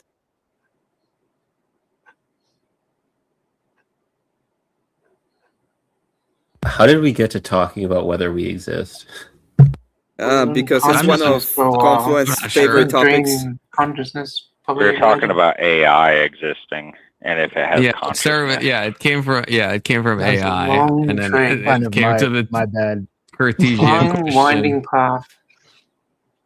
As it always Confluence favorite topic. That's why. So how is it? So How what do is you it my guys think favorite about, topic? How? It's just one of your favorite topics, Confluence. It's fine. It's In what interesting 'cause it way? touches I on feel my like it's worldview. the first time we've actually gone in depth on this matter ever. Yeah, you should read Kant and the Critique of El Cogito. I've read Kant. I think Kant is a retard. Okay, Because you don't like the Critique of El Cogito. No, I don't find Kant to be persuasive at all. I don't think he is. I agree I'm with not you allowed because to some of them are dislike pretty non-persuasive. philosophers. But I mean, he's the feat of El Cogito is really good. Oh, and David Hume defeated all of religion, Emmett. Oh, if you don't like David Hume, that must mean you don't accept that he defeated all religions. well, no, it might Hume- just be Hume that you did don't the find same David thing, Hume by to the be way. convincing. Hume did the same thing with El Cogito, so No, but David Hume also went against God and disproved. and he was wrong. He can be right in something and wrong in others. You know, just like Kant, right? Just like Kant could be, if you think about it, for a hot second. Not in this case, because you were not able to engage with but it. in the other cases, I guess that's fine, but not in this case. Okay. Well, not I might in this push case. back against this scenario, and I don't think it's not like a deal breaker. It's not proof. It's just that, and it touches on what Emmett was saying anyway, is that the consistency of the world that's being created, and when you measure it, and it's so consistent down to such precise measurements, which dreams aren't, would make us think this isn't a dream. And the duration of it, that it doesn't break down over such a long distance and stays so mathematically consistent, would be our pushback that says, okay, well, it could be a dream, and maybe there's a brain that could keep it this consistent. It seems unlikely. No, you'd have to be an atheist, right, to believe that. I was just going to say, this almost touches on my atheist beliefs, is that why I don't believe in God is that the consistency of everything makes me think there's no God. State of dream. The consistency of this thing makes me think it's also not a dream, because even though it could be, and maybe dreams are that consistent if you're a God, but from all our experiences and everything that we're going on, dreams aren't consistent. They do break down. This isn't one of those. It's something else that you could call a dream. But it just seems like, it's so measurably consistent. You go down to the maths he brought up with 10 to the 23, that is just so ridiculously consistent to make a dream out of. And it holds up over 50, 60, 100 years. So that's why we'd say it's not proof. It's just why I would not believe in it. This is why I would be atheist to that belief that we're in a dream. I hate that I agree with Podesta so much, because I agree with that. Sounds It's not, there's no proof. I don't think I'm in a dream for the exact same reasons Podesta said, because I think there is a continuity. I could definitely be wrong. I can't How would you prove know that there's a with Cartesian continuity? certainty. I can't with actual certainty. I can't. That's why I'm talking about Descartes. The only thing I know for absolute certainty, 100%, like for real 100%, is that I think, therefore I am. That's the only thing I know. Right. No, so there's a lot of other. How do you know that? There's a lot of other aspects, though, like all the a priori level. I don't think the presuppositional stuff that you said. I don't think that applies here. It's not about knowing. Therefore, I know I am. It's the things that we know that we don't even have the logic. Wait, I don't know if you have to presupposition space-time to presupposition consciousness.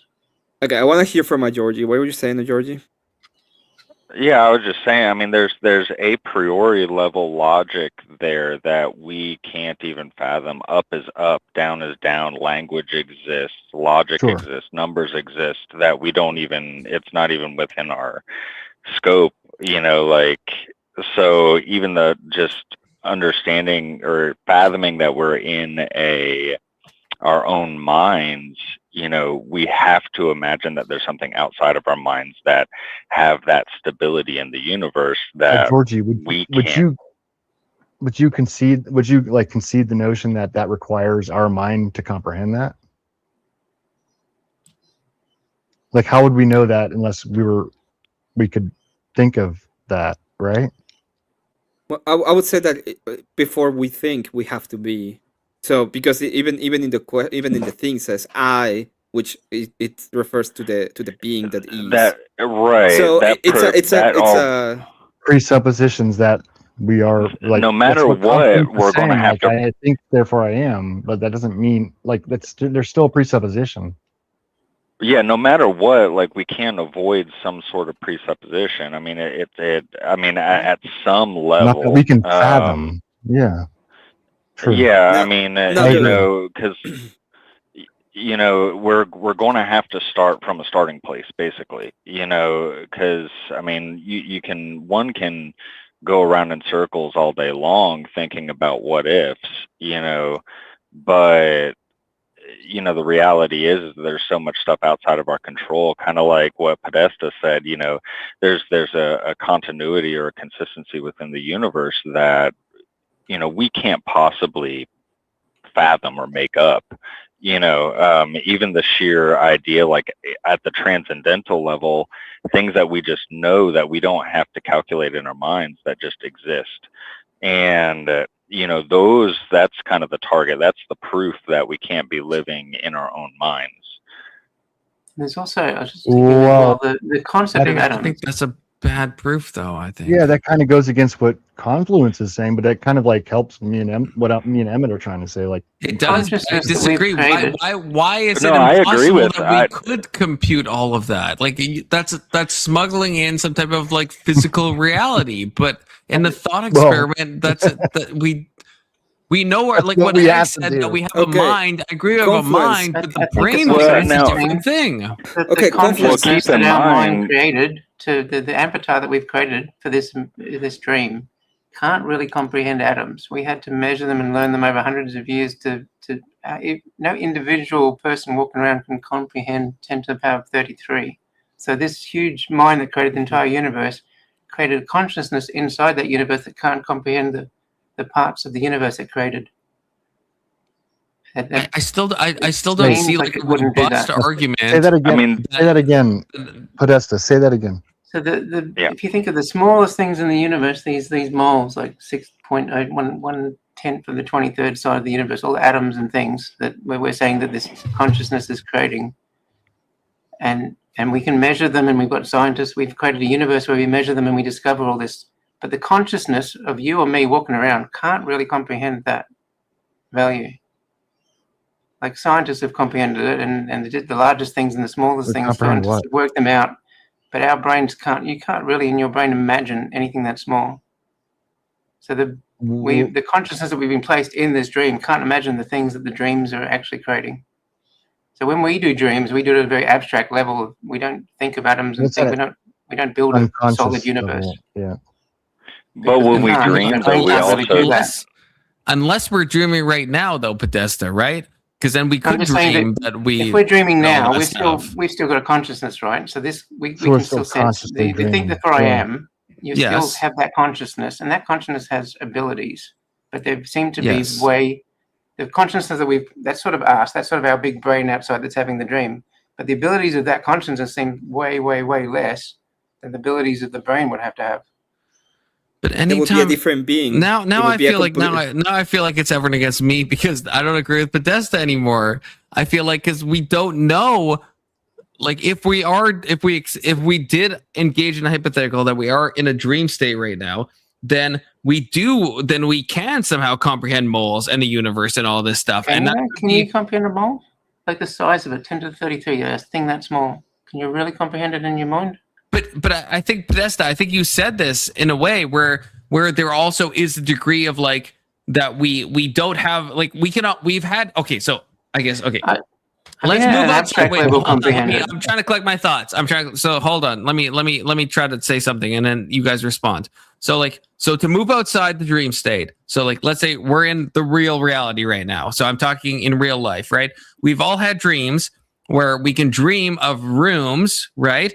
And we can dream of like pouring water out of a water bottle into a cup. And now I don't need to know in that moment exactly the physics that's required. My brain is somehow basically tricking me into thinking that it all makes sense and the physics are correct, but I have no idea. I'm not calculating that. My brain isn't actually replicating that universe, right? Otherwise, anytime you poured water into any cup in a dream, that would break all of physics because your 3-pound brain isn't enough. But you're presupposing pouring water into a cup, though. I'm talking at a level that's I'm not presupposing anything. I'm saying we have all had dreams where we can do stuff like that. Yeah, but we're carrying over objective reality into the dream. Sure. We're not. This is just a thought experiment. Maybe it goes nowhere. Is this Queen Elizabeth? Queen Elizabeth II? Oh, nice. Where you get to quantum physics and things, and then you try and understand it, and you can't understand it. It's the Simba. Year of the Tiger. The Year of the Tiger. Yes, it is a big fucking coin. It's a fucking kilo. I'm holding this bitch up with my hand. So this is just a thought experiment off the top of my head. So it might go nowhere. It's just that I'm thinking take quantum physics. And then, so we're in our dream, but our dream's the universe. There's the huge bonus, but the avatar that we've created in this dream can't wrap its head around quantum physics at all.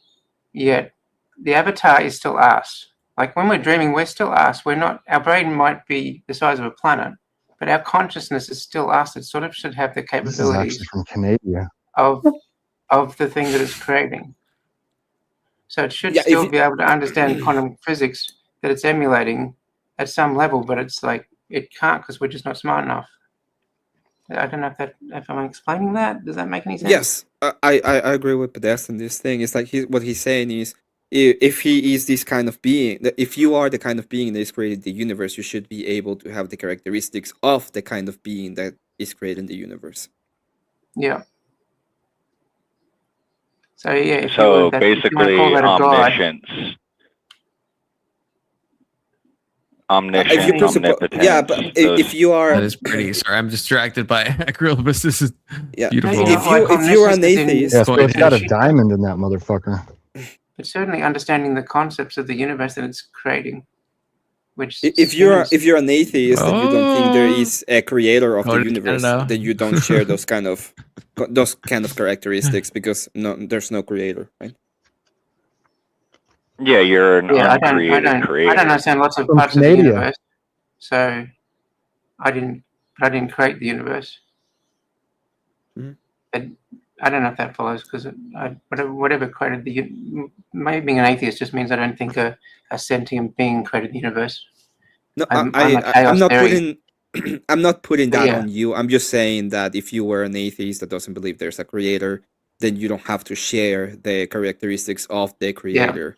If you are the thing that is creating the universe, so it's dependent on you, you should have the characteristics of the thing that is creating the universe. That is the contention. Yeah, I agree with Yes, with that. or at least have some that logic should follow to some extent. It seems like the jump between our avatars in this world are just so far removed from what kind of brain would be needed to create a coherent universe to that extent. Like the avatar is us. It's not just a thing that, unless it's still not approved because maybe the brain just said, I'm going to create. But no, isn't the consciousness still the brain? Like we're not saying how big it is or how powerful it is, but it's still the brain. So it still should have some of the characteristics of the brain.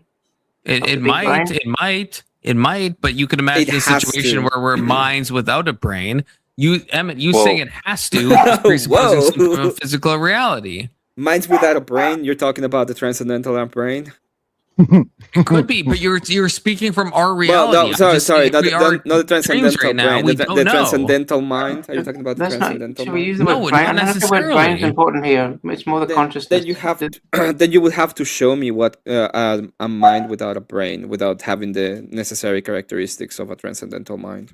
Because I think the think therefore I am breaks down even if you do that, because what you think isn't what the big brain's thinking, because you're just a little subset of it. But the fact I don't know why this, I feel like this should be easy for me to get across, but like a mind, like if we forget everything we know about brains and the physical universe and we just imagine we're in a dream right now, why would we presuppose that all of our thinking in a dream has to go back to a physical brain? Like, to me, that's already like assuming something that there's no reason to assume, right? Like if all we have epistemologically is our dream state right now, why would we think it has to be running on a brain at all? Why would we think that? That's not all we have. That's the problem. You don't have to call it a No, but brain. I'm asking if that is all we have. That's what I'm asking.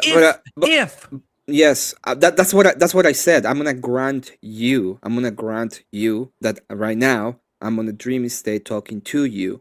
And that's where the first question becomes, can I measure stuff? And then I can go through the dream state like you're talking about. And if there is this thing that I can measure that cannot possibly be dependent upon the being that I am in this dream state, so me, then it cannot be me creating this dream state. But you can't do that in a dream state. That's impossible. Exactly. I cannot create something that I couldn't be able to hold in my mind. And the point that I'm making is in this dreamlike, in this reality that I live on, okay, it is way too complex to be dependent upon my mind. That is the defeater I'm saying. Why? No, when you have a dream. Why? Why? Because I can measure things. You say a bunch of show stuff that makes you... sense, and then you say something that you are exiting the hypothetical at some point. No, I'm you not have exiting. to understand that. You I'm say not like so exiting. much stuff that makes sense, and then at a certain point, you just decide to fuck the hypothetical and you go outside. And I don't even know if you realize you're doing that. No, I'm not doing the that. entire universe is all in our minds, and that would make us omniscient. I mean, forgive me for using that term or phrase, but but we can't conceptualize omniscience. Yeah, but the part of it is when you have a dream confluence, you're in the dream. Oh, that's Canada. That's Canada. That's Canada right there. It's still you in the dream with the same And I just capabilities of dropped you outside the dream. And we're just sort of saying that whatever it is outside the dream, But would we still can't have the say anything about I don't know. I guess I No, don't no, know. it doesn't matter Maybe what it is. I'm trying to remove the outside of the dream. Anytime that's says not a outside the proof. dream, It's you are not a exiting proof. the hypothetical we That's your agreed radio. upon. So anytime someone No, I'm says just a brain or physicality or outside the dream, you're exiting. I didn't say. Wait. we all agreed to be in. Okay, Listen listen to that me. we're having that we're in a dream, which means there's a part of us that is outside the dream having the dream. Okay, listen to me. It Listen to me. doesn't necessarily mean that. Confluence. Listen to me. Okay, this is the world. The world that you see right now, that we share somehow. This world that is in existence. Okay, I'm gonna grant you that it's created by my mind. Okay, so if it's created by my mind, the first question I would ask is I can measure stuff, and then all of my life, so all of my life would have been created under this dream state, okay, by my mind, and all of the experiences and all the things I've done in my life have been done in this universe that I'm saying that is dreamlike, correct? Yes. Okay, so I can measure this universe.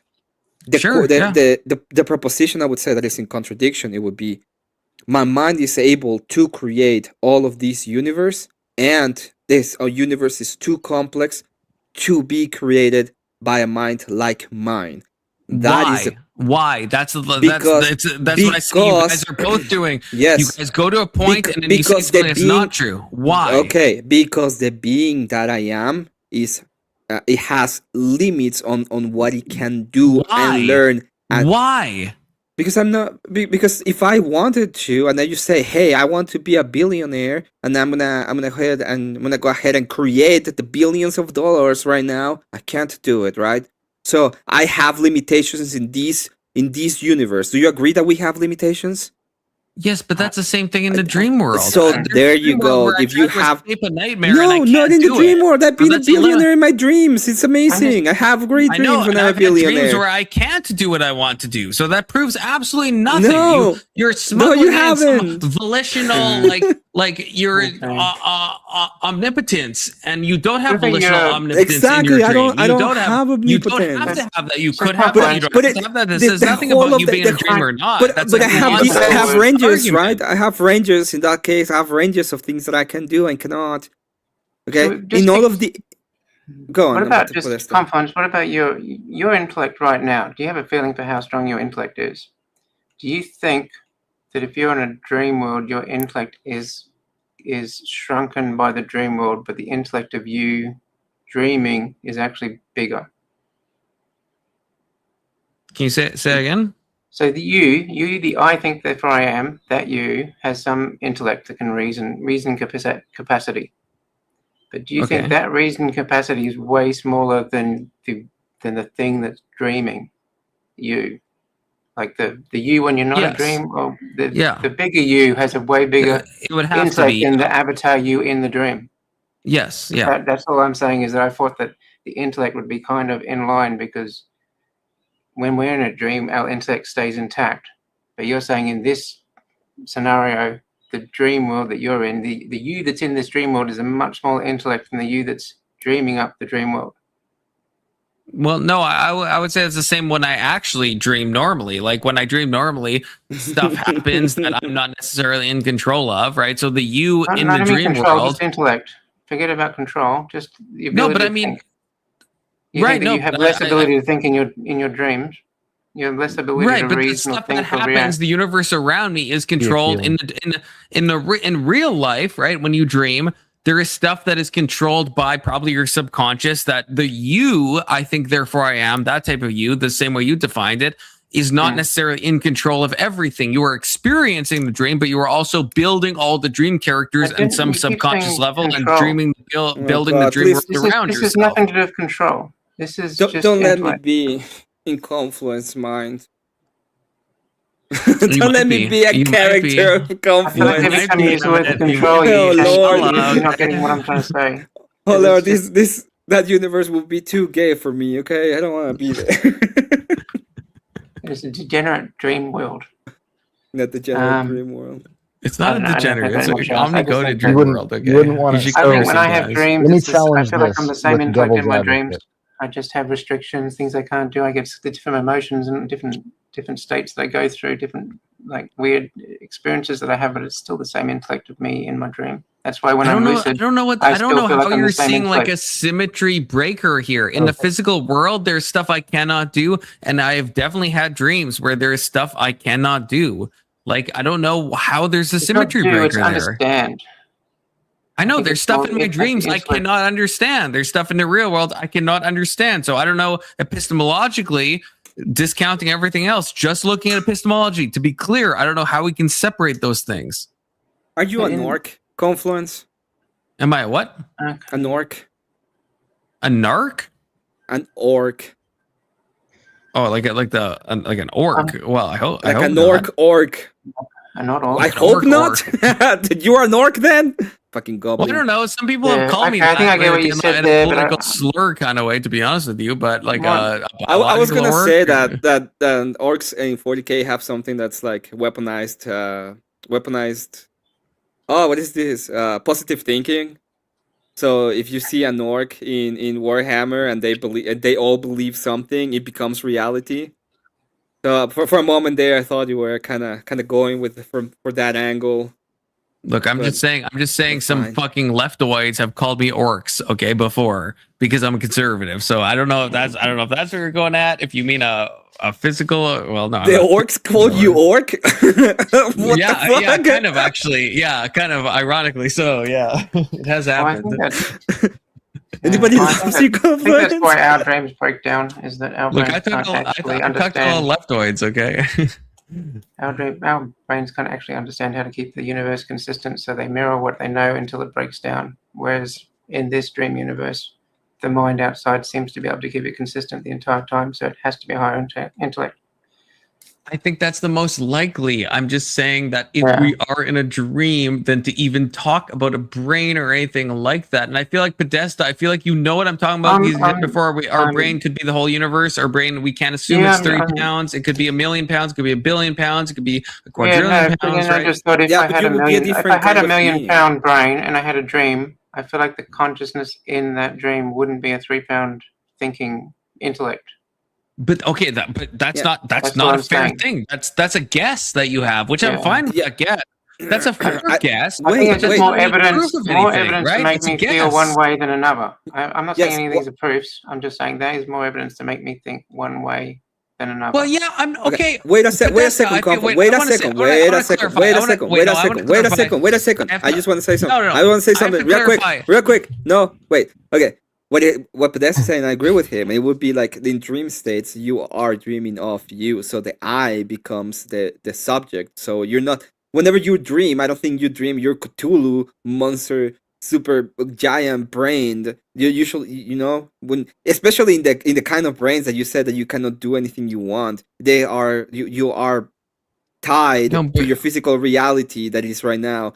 Okay. Yes. Okay, If we're starting at the physical, yes. If we're starting at the physical, then yes.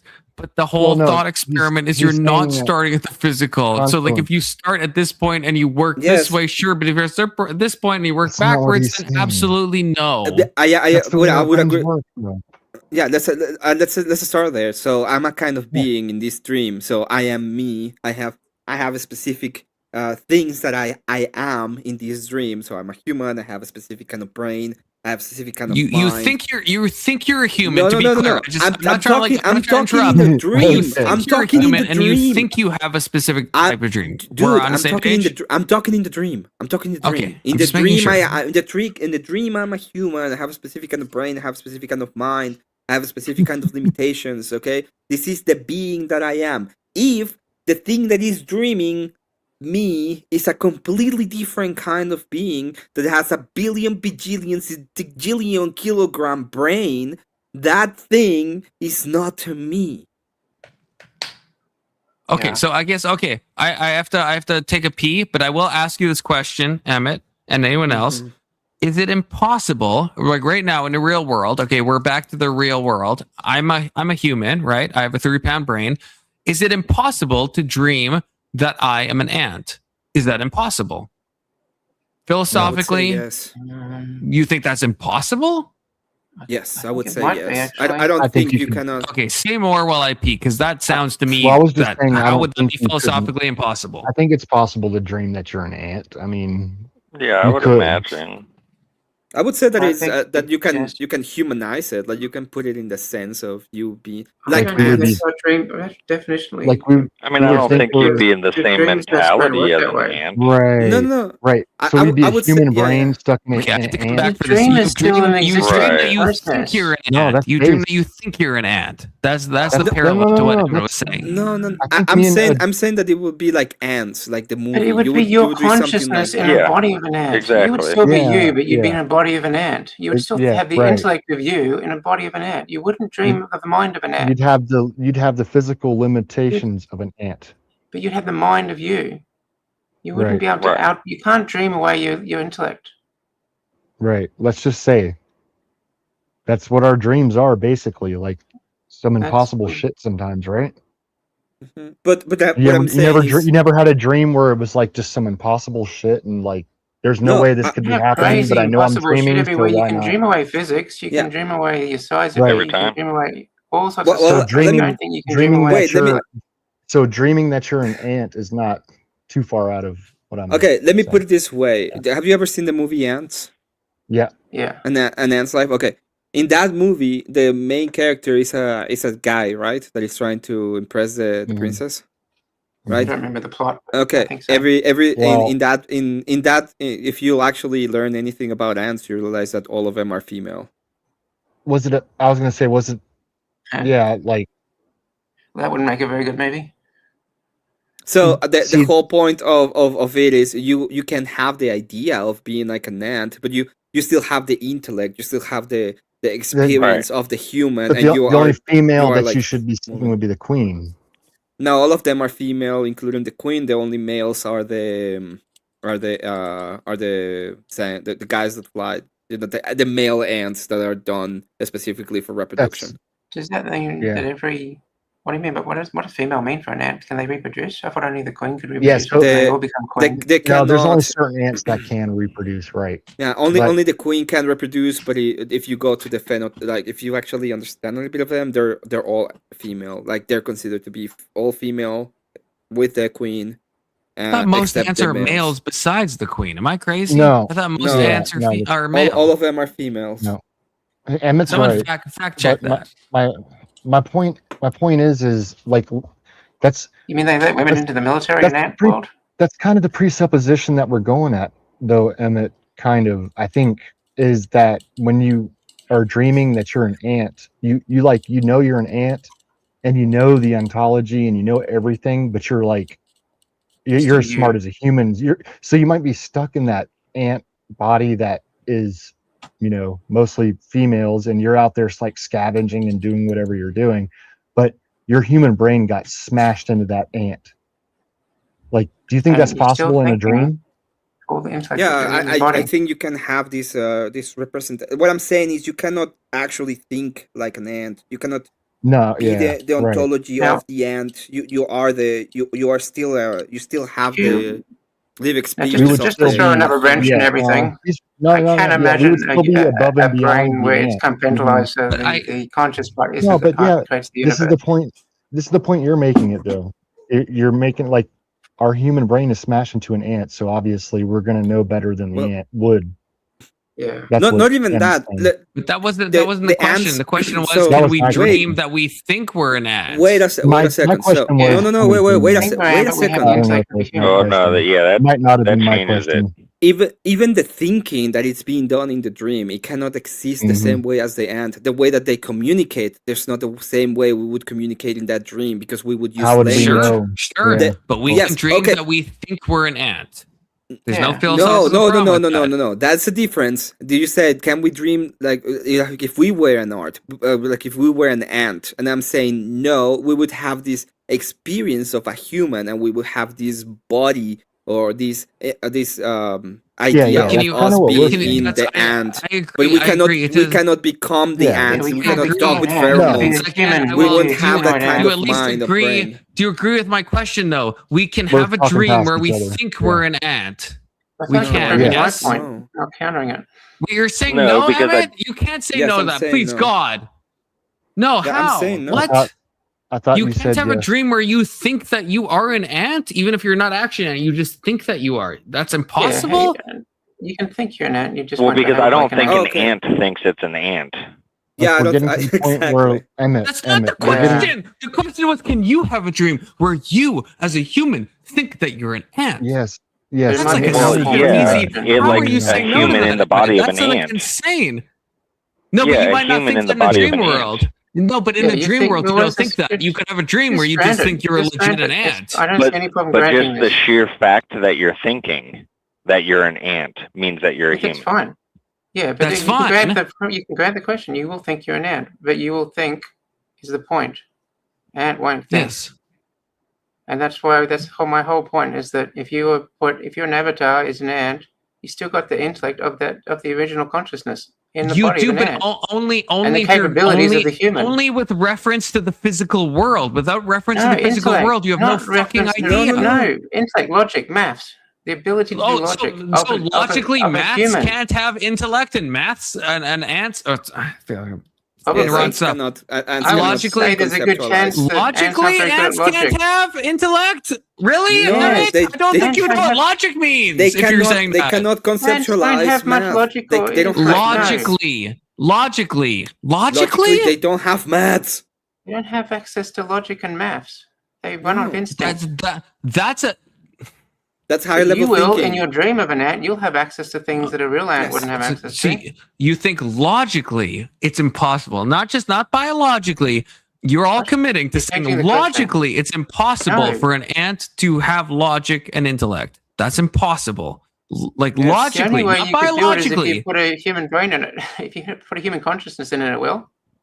Yeah. So every conversation, I have to somehow. retcon every conversation me and Emmett have ever had, because Emmett, when you say logic, you're definitely not talking about anything transcendental. Then, to be clear, to be very philosophically clear, if you're saying it's What are we logically talking- impossible. Okay, animals doesn't have access to logic and math.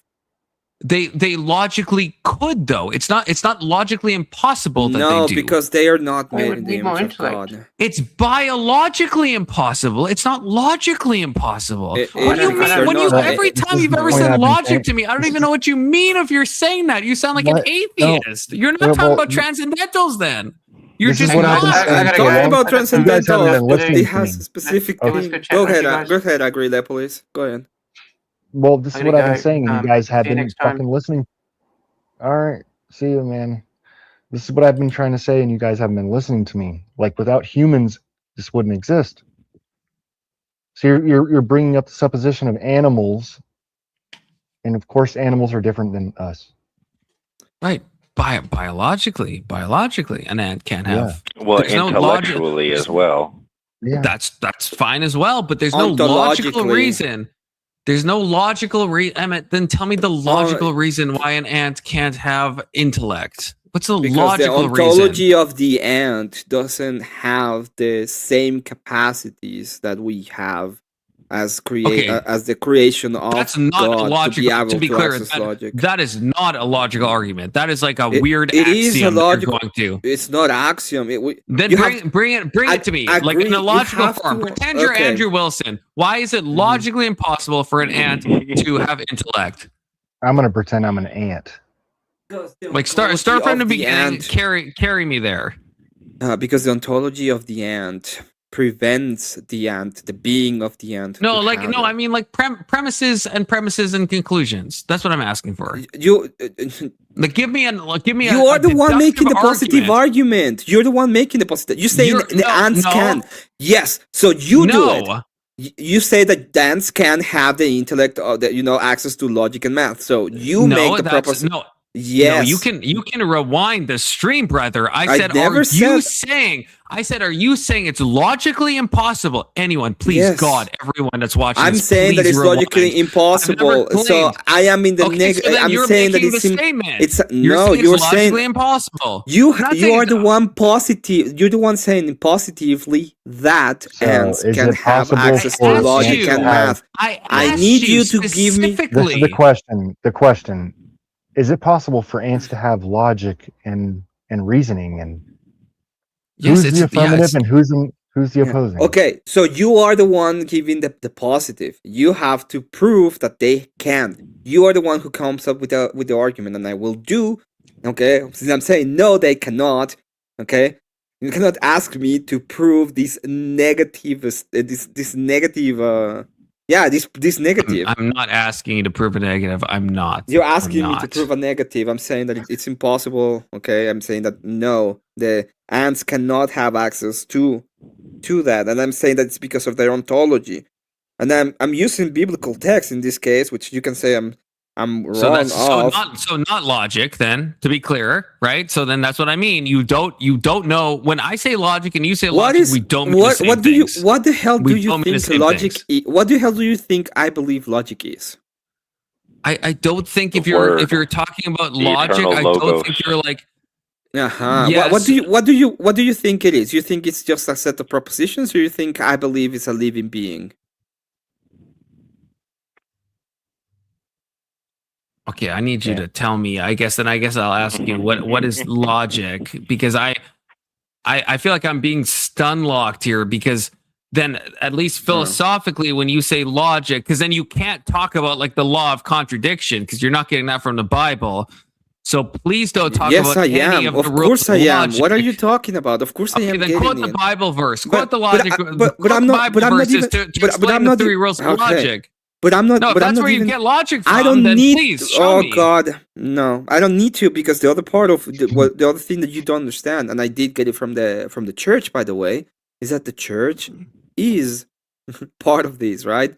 So at the end of the day, I am getting it. Oh, it's a private language. To Sticker Johnson, I hate agreeing with this Sticker Johnson, but he's right. It's a private language. When you say logic, you don't mean what any philosophers ever meant by logic. You don't mean I do. You don't. But it's alive. It's life. Okay, it's alive. It's Jesus Christ. Christ is the Logos. We all know that. I think logic is God. I think that as well. The Logos, who is okay? So there you go. That is the Logos. So it's not just a set of propositions. It's the living being. Truth became man, and that man is Christ. That's the eternal Logos. He's the Word of God, the eternal Word of God. But that's we're like combining fields here, right? If you think about it for a second, and then when you have this idea of what is the Logos, it gets to a point in which you have to understand what is the things that you share with this being that told you that you're made in His image, right? Okay. So that is the other part. So that part of being created in the image of God has to do with having access to this kind of to have access to the metaphysics, for example. That would be the thing I think we have in common with God. We have access to the metaphysics. And at that point, then you can make all of these kind of arguments. But I don't think the ontology of the ant has that kind of ontology that is shared with humans. So humans and ants have a completely different set of ontology, a different set of capacity of what they can access. I think that's true. I don't think that's logically impossible, right? Like logic, right? We have like 3 rules of logic, right? Oh God. Yeah. Right. You've quizzed me on these before. You're literally telling me what if the identity of the ant, or thus his ontology, would not be the identity of the ant? You're You're literally attacking the law of identity with this question. How? Say more on that. Because how am I attacking the law of identity? Because how? Why can't there be a sentient ant? How does that violate the law of identity? Because the rules of logic. Explain that to me logically. Explain that to me, please. Ants have an ontology because ants have an ontology. Okay, so not the rules of logic then. So not the rules of logic, to be clear. Not the rules of logic. Okay. So you're going outside of the rules of logic. Fine. So when you say logic, you don't mean logic. Just stop pretending that you fucking do. Wait. Could you have a sentient son? You could. Logically, you could. Yes, you absolutely you could. Yes. You could have a sentient rock. You could have a sentient rock, right? Logically, yes. You could have a sentient rock, right? So you literally don't know what logic means. Like you actually don't, even though you've asked me what the three laws of logic are. You're asking me about ease. It's weird. You're asking me something never quiz me on the laws of logic ever again. Because you don't agree with the three laws of logic. Dude, you're literally asking me about something that is, and then you're asking me about the thing that is. Okay, this is an is statement, and you're telling me, well, what if this thing that is would be a different thing that is, and I would say, well, that violates the law of identity because that thing that is not the same thing as the other thing that is. And I'm telling you that the ants have an ontology with their capacity and their brain and what they can do, and then you're telling me, oh, but what if they have a different ontology? Well, if they had a different ontology, there would be a different being, right? Right, which doesn't violate the laws of logic. But I guess let me ask you, the identity of the thing would be different. So using only the three laws of logic, only the three laws of logic, can you tell me that the sun cannot be sentient? Only the three laws of logic. Do you think that's possible? So the law of identity, the law of non-contradiction, the law of identity, the law of non-contradiction, the law of exclude middle. Can you use those three to tell me that the sun cannot be fucking sentient? Those three. By using the ontology of the sun, I could, and I would be using it to tell you not that the laws of logic then. So again, you don't understand you would be using logic to come to the conclusion, right? You start with an ontology and then you go to the laws of logic. Fine. Shut up for a second. Okay. Using only the laws of logic. Using only the laws of logic, okay? You cannot do anything else but use the laws of logic. Can you tell me if I'm conscious? No, of course not. That's my whole fucking argument for the past 4 hours. No. Of course I can't. Can you tell me if you breathe air using the laws of logic? No. Could you tell me if the sun will rise tomorrow using the laws of logic? No, holy shit. Do you not? No? I don't know how clear I have to be. Obviously, no. What the fuck is happening? Do you not understand? Can you do anything using the laws of logic? You can do a lot of stuff. You can't do this. What can you do about? Okay, show me something you can do with the laws of logic. Only using the laws of logic. You can say that a bachelor. What's the classic philosophy? Bachelor. Wait. Can you? Wait. You're using a bachelor. Is the bachelor using the laws of logic? That's a nonsense question. That doesn't mean anything. I know. But you're using the word bachelor. Does it need to have an ontology and an identity in and of itself before you can even use the laws of logic on that? Sure. Okay, so you cannot actually use it for any. Wait. Before that, you cannot. You cannot. No. You're using ontology now, so you can't use that when you're using your example. So I'm gonna ask you again. No. Using only the laws of logic, can you go ahead and show me that you can do anything with them? And you cannot use ontology or anything behind it. Go ahead. First of all, there's so many. Go ahead, Confluence. Oh my god. Go ahead, give me the example now. This is so. Give me the example, please, Confluence. There's no ontology, definition you cannot use of something. You cannot use ontology. It's not ontology. You cannot use anything with it. You cannot use so anything. Many philosophical words, and you honestly have apparently no understanding of what any philosophical word you mean. So a bachelor would have no ontology. You don't. It doesn't have to. No, a bachelor could be just a definitional thing. It doesn't have to have ontology. Absolutely not. Okay, so it can mean any. It can mean Brandon, anything. please, so it has God, no. It has join. no identity. Brandon, please, Christ. So, oh wait. So Brandon it would have no. Okay, yeah, I understand. I understand. What you're saying is that you can use them without having any kind of identity, right? Let's pretend I'm wrong. I'm gonna use identity now. Let's say that you don't have access to any kind of identity. Can you use the laws of logic then? Without any identity, I'm actually not sure about that. Ontology, I know that's not true. Identity, I'm less sure. Okay, how do you know what kind of being? Would you need to understand the identity of the kind of being you're talking about when you're talking about an ant? No, but that's no. I mean, no. That's like okay. the different. No. Let me talk. No, you can't end it there. You can't end it. That's fucking. Yeah, that's I can't end fucked. it there. I'm just. You can't end it They there. don't have anything else to say.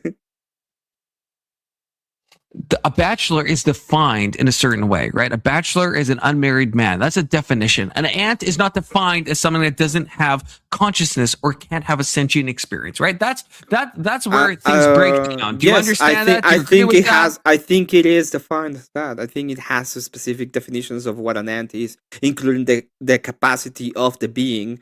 And but the you being cannot have access, like in basic like semantics. A bachelor is defined in a linguistic way. And you can say that it's too. A bachelor can be too retarded to have a wait. A bachelor can be too retarded to have a conscious mind, and he can be too intelligent. Can be. You're right. That I he never has a conscious that. mind. Never claimed a bachelor is conscious. In my example, you won't even let me say my fucking example. Yes. You won't even let me say it. Yes, because you're using identity in this case, right? And what I'm saying is the identity of the ant. What the ant is semantically. Can you define an ant semantically? I'm saying. So tell me in a simple definition, I guess, or as many words as you want. What is an ant? I'm saying the identity of the ant. What the ant is includes its capacity of the being that it is. So it cannot have access to biology again. You're going to biology. Okay. You just are biology. Though. Well, you know what? You agree. I agree with you, Confluence. If I mean human, then sure, I agree with you.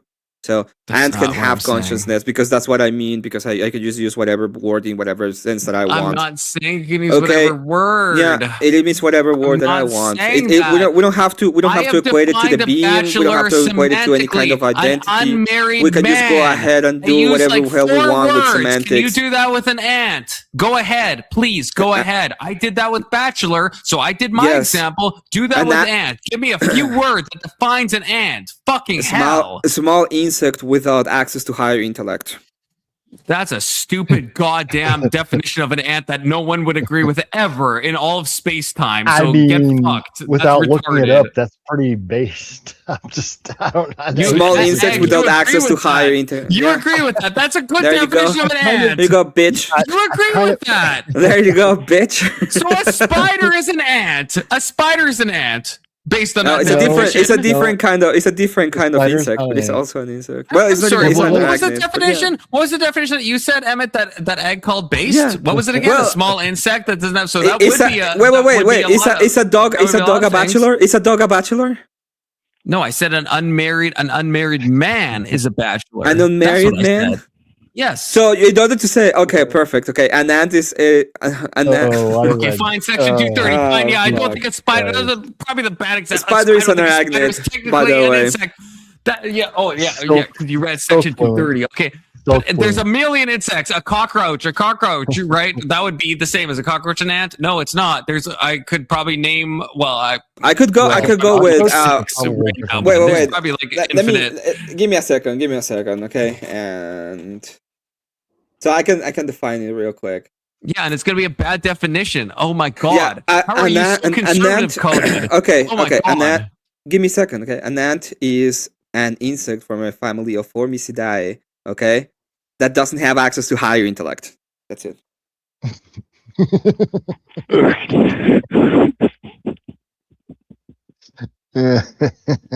It's. I mean, Wait, Ag, shit. are you? I have to know for my own edification. Ag, are you laughing because you think what Emmett said was a good point? Or are you laughing because it's a bad point? I have to know. I have to fucking know, please. I'm I laughing have to because know. it's both. I'm laughing because it's both. Okay, valid. This I can't. Holy shit! I'm gonna mute up, man. This is retarded. Section 230 says, "Who here thought they'd be debating the definition of ants on a Friday night / Saturday morning?" That's what I'm It is saying. what it This is. Okay, retarded. welcome. Now tell me now please tell me ant- that ant can be a cockroach. I wanna hear that one. It's gonna be funny. Oh, under that, I would have to look up the fucking family name that you said. The family. Well, I don't fucking know if you're trying to bio-cuck me, that sounds kind of gay. But if you're trying to, I don't know, like a family of whatever the fucking other shit. And that is a tyrannid, okay? It's a fucking tyrannid. Okay, it's been a long time. Just share my screen real quick. Just go ahead. All right. That's what I. Cockroaches versus ants. Which is worst? Probably cockroaches. I'm thinking I'd rather have ants than cockroaches. Cockroaches are kind of spooky if you think about Just it. tell me if you want me to click on something here. There's Wikipedia and shit too. But I mean, none of these are like what we're talking about, though. If you think about it, like most dangerous infestations, you know. Put tyrannids. Put tyrannids. TYRANIDS. Yeah, I'm gonna get fucking. Hold on, dude. And then I will say that's worse. That's the worst insect. The worst insect adjacent thing is an arachnid. Can we agree with that? I don't think that is an arachnid. What are I said the worst insect adjacent thing is an arachnid. Almost today with limited agree. intelligence and almost zero. The main thing, I guess, I don't understand. I don't understand, Emmett. I'm really trying, but you're saying it's logically impossible for an ant to be sentient. That's my main thing that I don't even get what you possibly mean by that. That it's like if you're saying because you would based be on our knowledge violating of biology and based on our knowledge of all of this, then sure. But how is there a logic? Like, let's say you can't imagine a universe where humans exist and ants exist and ants happen to have, like, what we call an ant happens to have enough brain capacity to experience something similar to consciousness or identical to consciousness. Like, how is that logically impossible? I understand you because it's unlikely. I understand with what we know of biology, it's not possible. But how is it logically impossible? You would be violating the identity of what an ant is. That's why I said that it's impossible. Okay, that is the point I'm making. Is it logically okay? I would say that it's in this universe is logically impossible and logically unsound. But if we if we make like a hypothetical universe in which you can have where they develop some kind of higher intellect because God doesn't exist, okay, and we are just making assumptions of things, then at that point is sure, I can kind of grant that it's possible that is a case. Okay, can I ask you something? What if we're completely wrong about how biology interfaces with consciousness, and actually the makeup of an ant actually allows it to actually be more conscious than any human? Are you saying that is logically impossible? I understand it's unlikely, but are you saying it's logically impossible? So maybe we just misunderstood consciousness. Yeah. Yes, because the way that I see the world, the whole worldview is dependent upon the idea that that cannot be the case, right? In my worldview, why though? Because But that's not a logic thing, though. But that's not a logic. That's not logic. It is because my being shares certain attributes with the creator of the universe, okay, and I have a special place in the creation. I know you think that. I think that too. It has nothing to do with what I think. Again, listen, okay, the being of the logos, the one that is the one that is logic, created these in a specific way, and and we have certain kinds of revelations. Okay, one of them is, listen, I created this universe, and you and I share certain things in common. That's why. You don't think it's possible that God, the Logos, could have made ants to be conscious? You don't think that's logically a possible thing that God could have done? You think it's logically impossible? It's not just unlikely, but it's logically impossible. But that's what I'm asking. I'm asking, is it logically impossible? And you keep saying yes, it's logically impossible. Yes, no. If God were different and we had a different kind of logos, then that would be possible. It would be unsound in this universe, but it will be possible in that universe where God shares the ontology with ants. Okay? So it's not logically impossible. It is logically possible. Yes, it is, because he doesn't do it. So he shares the ontology with us. So that's why we have access to higher thinking, and ants don't. And ants cannot, because God has a specific... I know they don't in this this current world, but is it logically possible? God has a specific being. He is a being. He has specific characteristics. He shares some of those characteristics with us. That's why we're being done in his image. If his image was the same as the ants, then we would be ants, but we aren't. Thus, we would. If you're asking me, well, if the identity of God will be the identity of the ants, would the ants have access to higher knowledge? I would say yes. Okay, but in this universe that we live on is illogical because he shares it with us. And okay, but logic is transcendental. No. You always say that, and I agree with you. Logic is transcendental, so it's not universe dependent. It doesn't matter what the universe is. Logic transcends the universe. So it is logically possible for an ant to be conscious, just not in this universe. You're not fine. I'm fine saying that. Understanding. You're not understanding. Okay, the being of God is sharing his characteristics with me, and not with ants. So if you're asking me, well, if God had a different complete different set of characteristics, then would he be the same as the ants? Okay, yes. Okay. Emmett, he doesn't have an energy essence distinction. Yeah, I know, but okay. Well, then one of you two. Wait a fucking second. Wait a fucking wait. No, I'm sorry. Hey, George, you're just gonna say something, and you're gonna be like, then fucking explain it. Okay. Okay. But the point that I'm making is, you're asking me. You're asking me to take the identity. That's fine. You're asking me to. You're asking me to take the identity of God. The identity of God. Okay, and say that the identity of God is not the identity of God. That is illogical. So, yes, it's not logically possible for me to say the being that is the Logos has a different identity than the being that is the Logos. Okay, wait. So maybe actually, I guess a different. Can I ask a question? It's gonna sound unrelated, but I'm just trying to parse this in my mind. Okay, is it logically possible that Jesus' mom wasn't Mary? Is that logically possible, or are you saying that's logically impossible? No, that would be logically possible.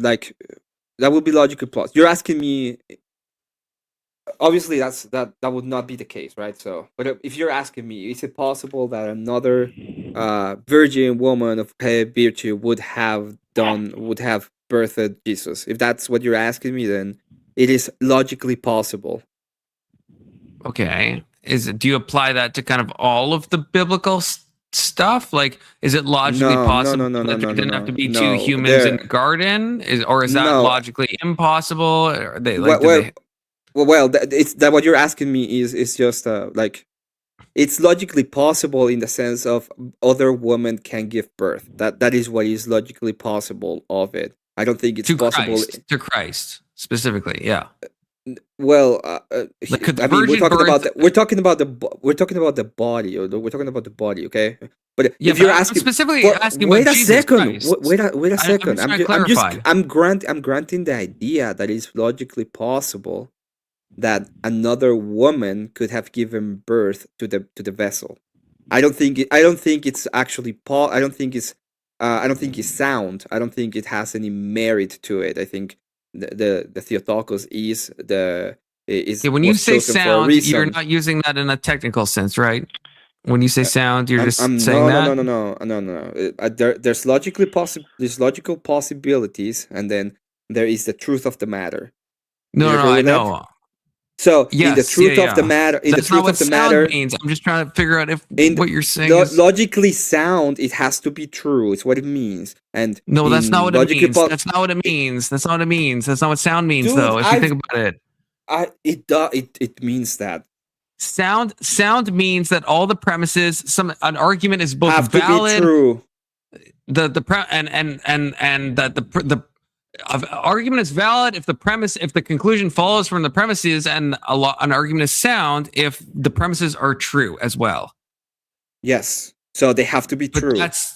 It has to be true. But then I don't get what you're saying with what you just said about Mary. So it's logically possible that another woman, but it's not logically sound. You said, how is it not logically sound? Okay, so how? What premises? It has to be Mary. It was set up in a way that Mary would be the one having that burden and being carrying and having to raise Jesus. Okay. So what I'm saying is, it is possible that another woman could give birth to the vessel. That is possible. It's a possibility that is true in that follows from this hypothetical. But it wouldn't be sound in the sense that it has to be Mary because it has to be her because that doesn't what sound because means. that is what means. happens. It is. No, it doesn't. Okay, let me put it this Johnson way. even agrees with me, and he hates me. Okay, Let me try to This is what I mean. explain Tessier Johnson is right. It can be valid with untrue premises. Okay. So how is it sound? You would have to then give me let me the explain it premises. to you. Let me that are explain it both to you. Follow Let me explain into it the to you. conclusion Let me and are fucking also explain true. it to you. Magdalene I is a didn't woman. understand. I can still hear you. I'm just gonna be. I can't respond, but I can hear you. So go ahead. Magdalene is a woman. Magdalene can give birth. Magdalene gave birth to Jesus. Magdalene's a woman. Magdalene can give birth. Is it possible that Magdalene could give birth to Jesus? The answer will be yes. Okay. Now, is it true that Magdalene gave birth to Jesus? That's not true. Thus, it cannot be logically sound. Okay, so which premise was false there? Because that's how you would invalidate. So which of the premise? Just so I'm following, which premise is false of what you said? The Magdalene gave birth to Jesus. Okay. Okay. So there's no okay. So we're just talking like boots on the ground facts. So it's totally logically possible. It's totally logically possible that he could have been born of another woman because women have the capacity of giving birth. Okay, I agree with that. But it's not sound because that's not what happened. What happened is Mary gave birth to Jesus. Now, let me put it this way. Why'd you pick some is it bitch possible? that has the same fucking name? Okay, God, now you're confusing me. Is it Magdalene? possible? Okay. It's Mary. It's also another Mary. Yeah. Is it possible that another human could have done what Jesus Christ did? Logically. Is it logically? No. I mean, if they were the incarnate Son of God. No. You're adding things. Is it possible that another human, not Jesus? You're adding things No, by saying you're adding shit to it. I said a human. I'm not saying another. I'm not saying. I know. Another it's logically human. possible. If we're talking Is it logically theologically, possible I don't that think it's another logically human? possible. No. There you go. No. It's not I'll logically explain possible. why. Thank you. Good job. Good one. I agree with you. I will ortho-cuck you. It is not possible because they have to be from a lineage of David. So it's not possible actually that from a God point of view that Magdalene could be Mary's mother. But it's not logically possible under your ontology view of defining God in your ultra-specific way and how everything played out. It's not possible. It's actually not. So then you're wrong on even your own argument. Wait. Were there other humans that were from the line of King? of the King David at that time. Not Magdalene, which is the example you I'm gave. not asking Magdalene. I'm asking about You Jesus. said that. Can anybody? You said that. Can another that was your human? example. Can another human do what Jesus did? Okay, so you're just gonna ignore my. Can you're gonna ignore another my criticisms of your example. Can another human do what Jesus Christ did? Let's say that he's from the line of David, but it's not Jesus. Not unless they're the incarnate God. Okay, not. So since there are If no other they're humans that not, are the incarnate God, so it is cannot it do possible? it. Right? Like, if you ask me in the same way, I feel like our arguments go both ways. Is it possible Mary Magdalene gave birth to Jesus? Maybe in some weird yes. logical sense, right? I And said it's yes. possible. It's possible that maybe it's possible. Instead of God incarnating into the body that we call Jesus of Nazareth, that maybe it could have incarnated into John the Baptist. That's logically possible. In the same way that it's impossible. Well, then it's impossible that Magdalene gave birth to the Son of God. That's also impossible. It's Yeah, the same I agree. thing. I would agree with that because it would be unsound. Okay, but it's logically possible. But it's not logically possible that another human that is not Jesus Christ could do what Jesus Christ did.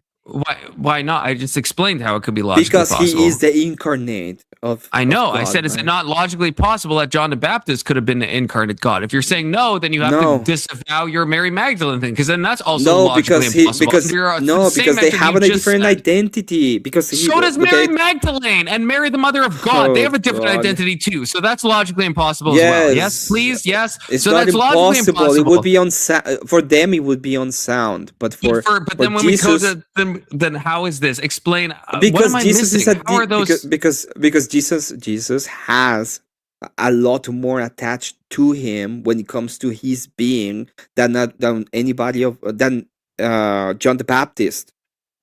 Right? Jesus Christ has the dual. He is fully man and fully God, so he has to be him. Union, so nobody, no other. That's not so what no I'm other. asking, though. No I'm other. asking, No. Is it no other, logically possible? Why is it okay? No other, like it would be impossible because no other human can have that. That so you don't think you don't think attributes.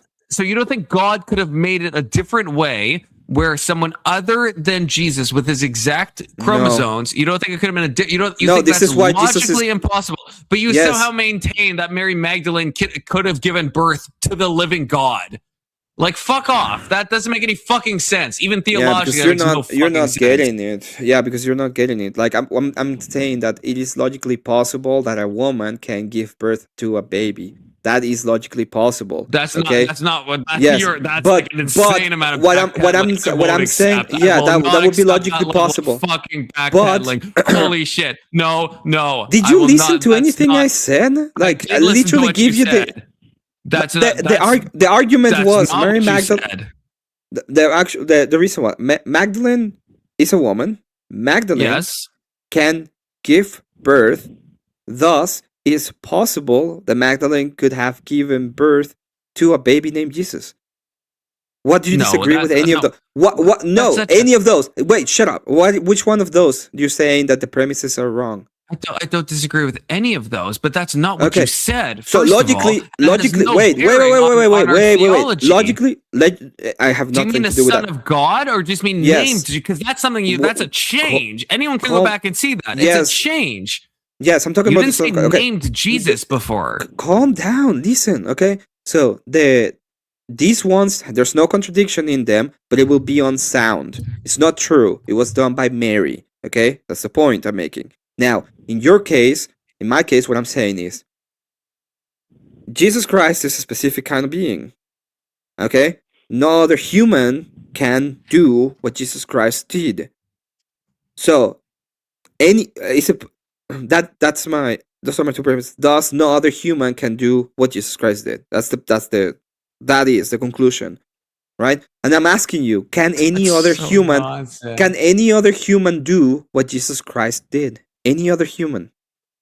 In the way you're talking, no, but in that exact same way, then you can't just substitute Mary, Mother of Christ, with Mary Magdalene. In the same way, you can't do that, and that's why you had to change your premises. Tell me what you of have my argument is your what of my no, it's just the same. What premise is it's wrong? Not the same. It's what premise is wrong?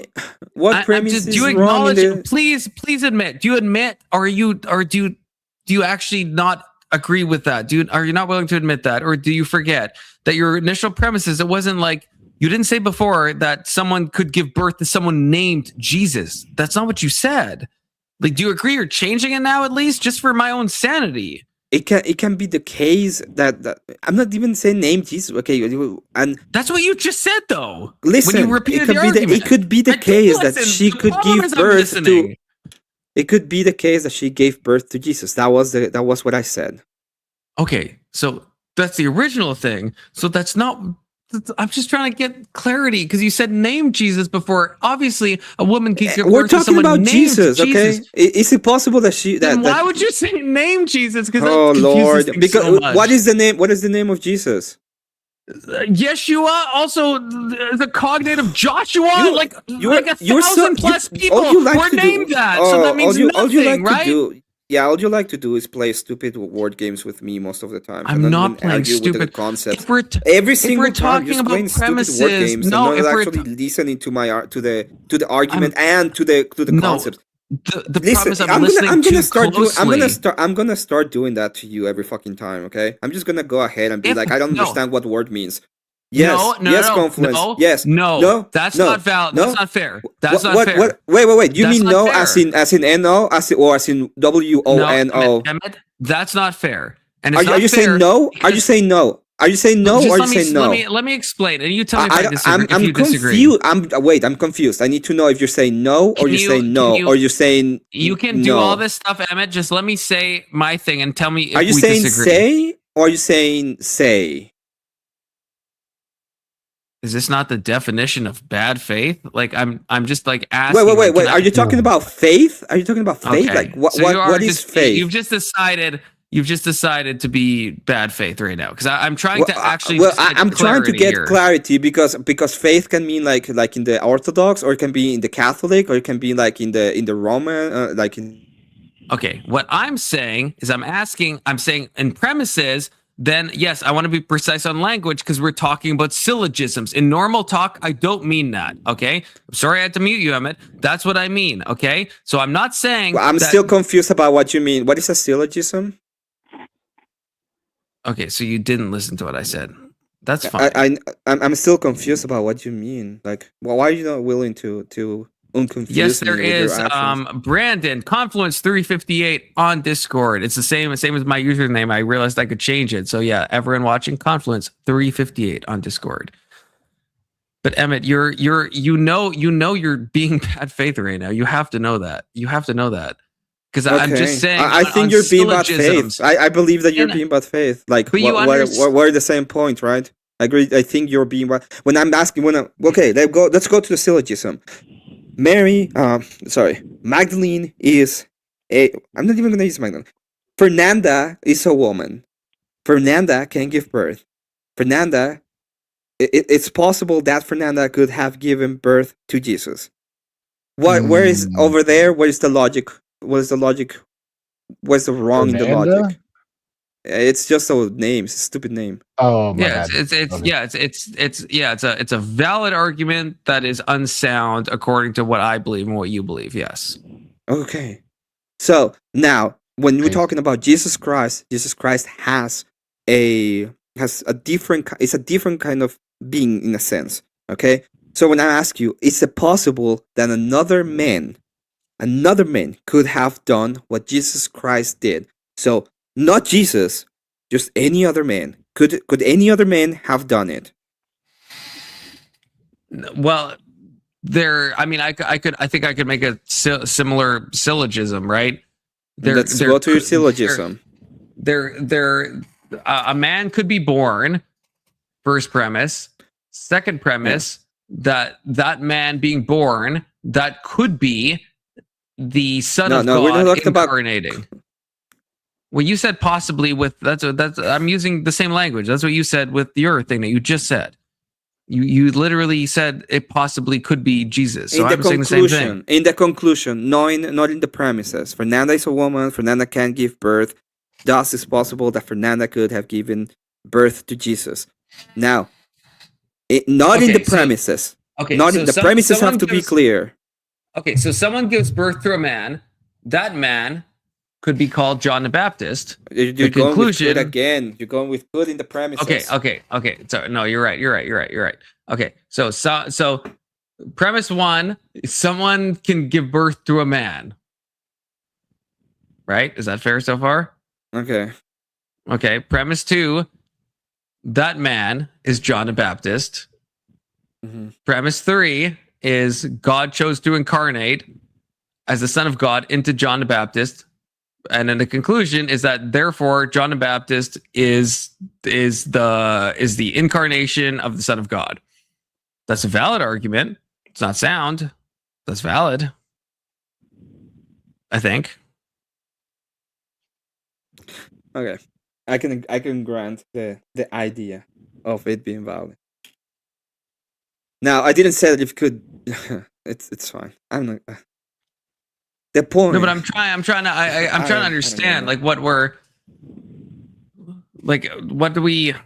You're changing really. This is what I'm saying. Like you're in this case, you're giving the name, the ontology of Jesus Christ, and what I'm talking about is the identity of Jesus Christ. So, can any other man have the same identity of Jesus Christ and do what he did? And the answer to that question should be no, because according to you and me, he is the Son of God incarnated, and he has a different ontology than to us in a sense, so that he can do, for example, not sin during his life, so that he can pay for the sins of others.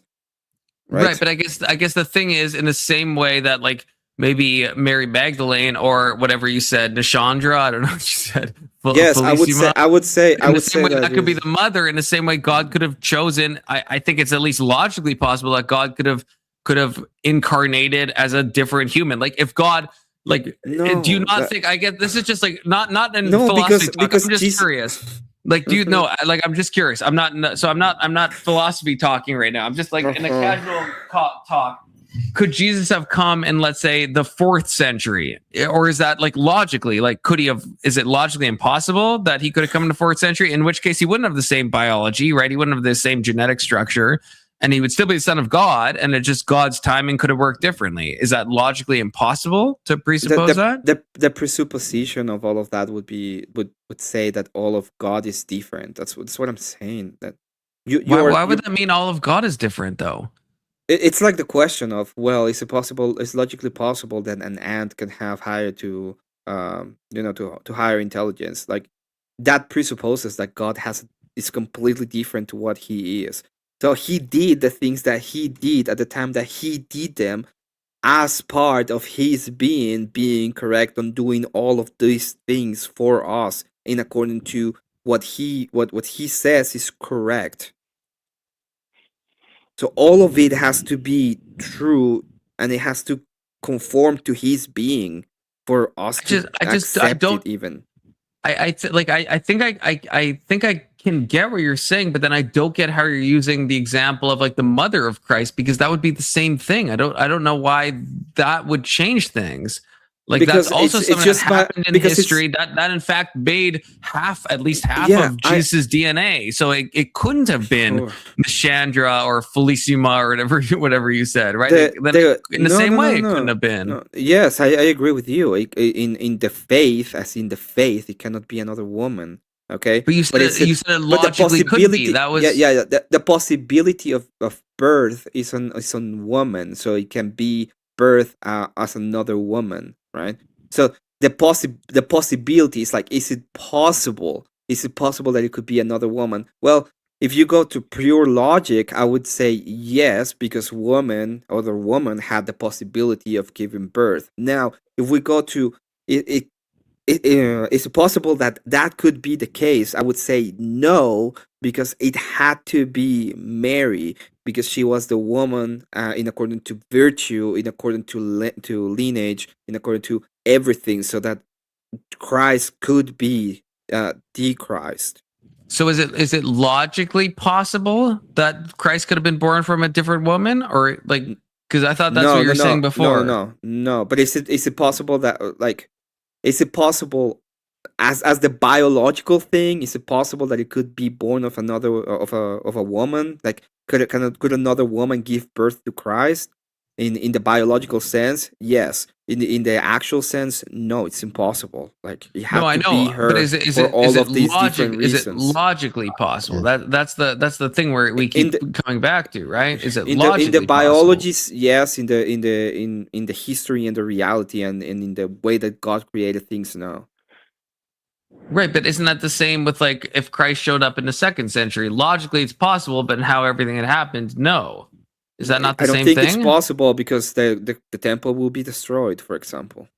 I know, but that's not a logic issue anymore, right? It is a logic issue because if Christ comes before the destruction of the 2nd temple, it's a big problem with the way that the scriptures were said. That's why I brought up with both the examples, Mary Magdalene and Nashandra or whatever it was, right? They're not of the lineage of David. Fernanda, they're not of the lineage of David, so that would fuck everything up too. So both of them fuck everything up. Well, let's say that's both the parents of Jesus were supposedly of the lineage of David, so that's kind of a bad argument.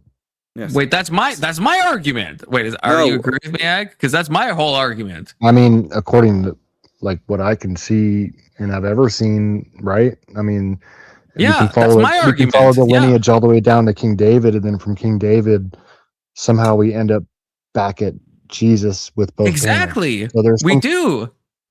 So we can't insert Laquisha or whatever Emmett said into that, or Fernandez. I never said that you can. I'm saying that the biological sense. I made it clear that you have to be there with the biology. You said it's logically possible, but then you say it's not logically possible for Jesus to be born in like the 2nd century. And you said an example you gave was because of the destruction of the temple. And so an example I'm giving is what Ag said about, well, it can't be Fernandez because Fernandez doesn't descend from the land of David. So that would fuck everything up. That doesn't make any sense. Well, no, we have a few different accounts for the line of the lineage of David and Abraham and all the way from Adam. There's a few different. And Fernandez is not one of those.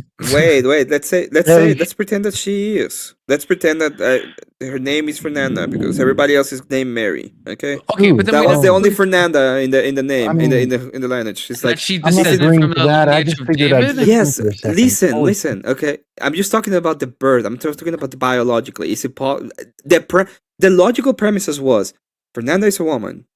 She can give birth. It's possible that she could have given birth to Jesus.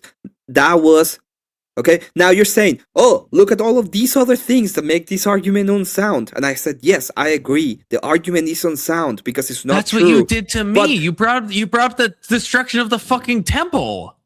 That's exactly what you did to me. When saying, is it possible that Christ could be born in the 2nd century? You said it's not possible because of the destruction of the temple, which I agree. That makes it unsound. But you didn't give any premises, and it wouldn't be possible. Okay, I literally did. You agreed with the premises I gave. You said it's a valid argument. It's not a sound. Okay, argument. give me the valid argument for him to be born in the 2nd century, and we're coming. You have to understand that in the presupposition we have to take into account the prophets, okay? So it wouldn't be logically possible for a logical argument. It is. It has to be. How do you know? For example, if you have a prophet right now, how do you know if the prophet is true or false? Okay, but we're going outside of the realm of deductive arguments. As soon as you ask that, you are. You just are. I don't know how to communicate that. I'm not going to. We're going outside of the realm of deductive logic at that point. Logic is not only deductive, is it? No, it's not. I'm saying we're going outside the realm of deductive logic. I'm not saying logic is deductive. It has to be. I'm just saying, do we both understand? We're moving outside. Okay, logically, premises validly following into conclusions.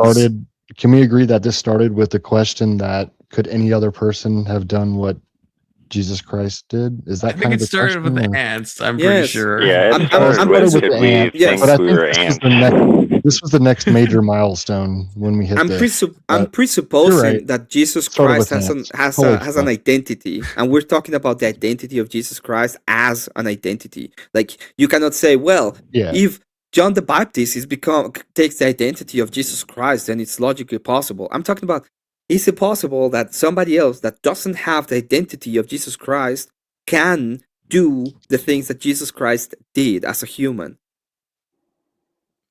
I would say it's equally impossible that you are taking away Mary from being the mother of Christ and putting it on some other woman. That's equally impossible. I was just talking about the biology. I was just talking about the biology. So was I, Emmett. So was I when I'm talking about Christ being born and being like someone else. I was talking about the identity. That what you. So am I. No, you're not. I'm saying the same thing. How are we not saying the same thing? Because for your argument to be logically possible, you were taking away Mary's identity as the mother of Christ, and for my argument to be true, I'd have to be taking Jesus' identity as the Son of God. I would agree. Together. I would agree that it's not possible. There's no way that anybody else but Mary could be the mother of God. Okay, so in that case, like logically possible, right?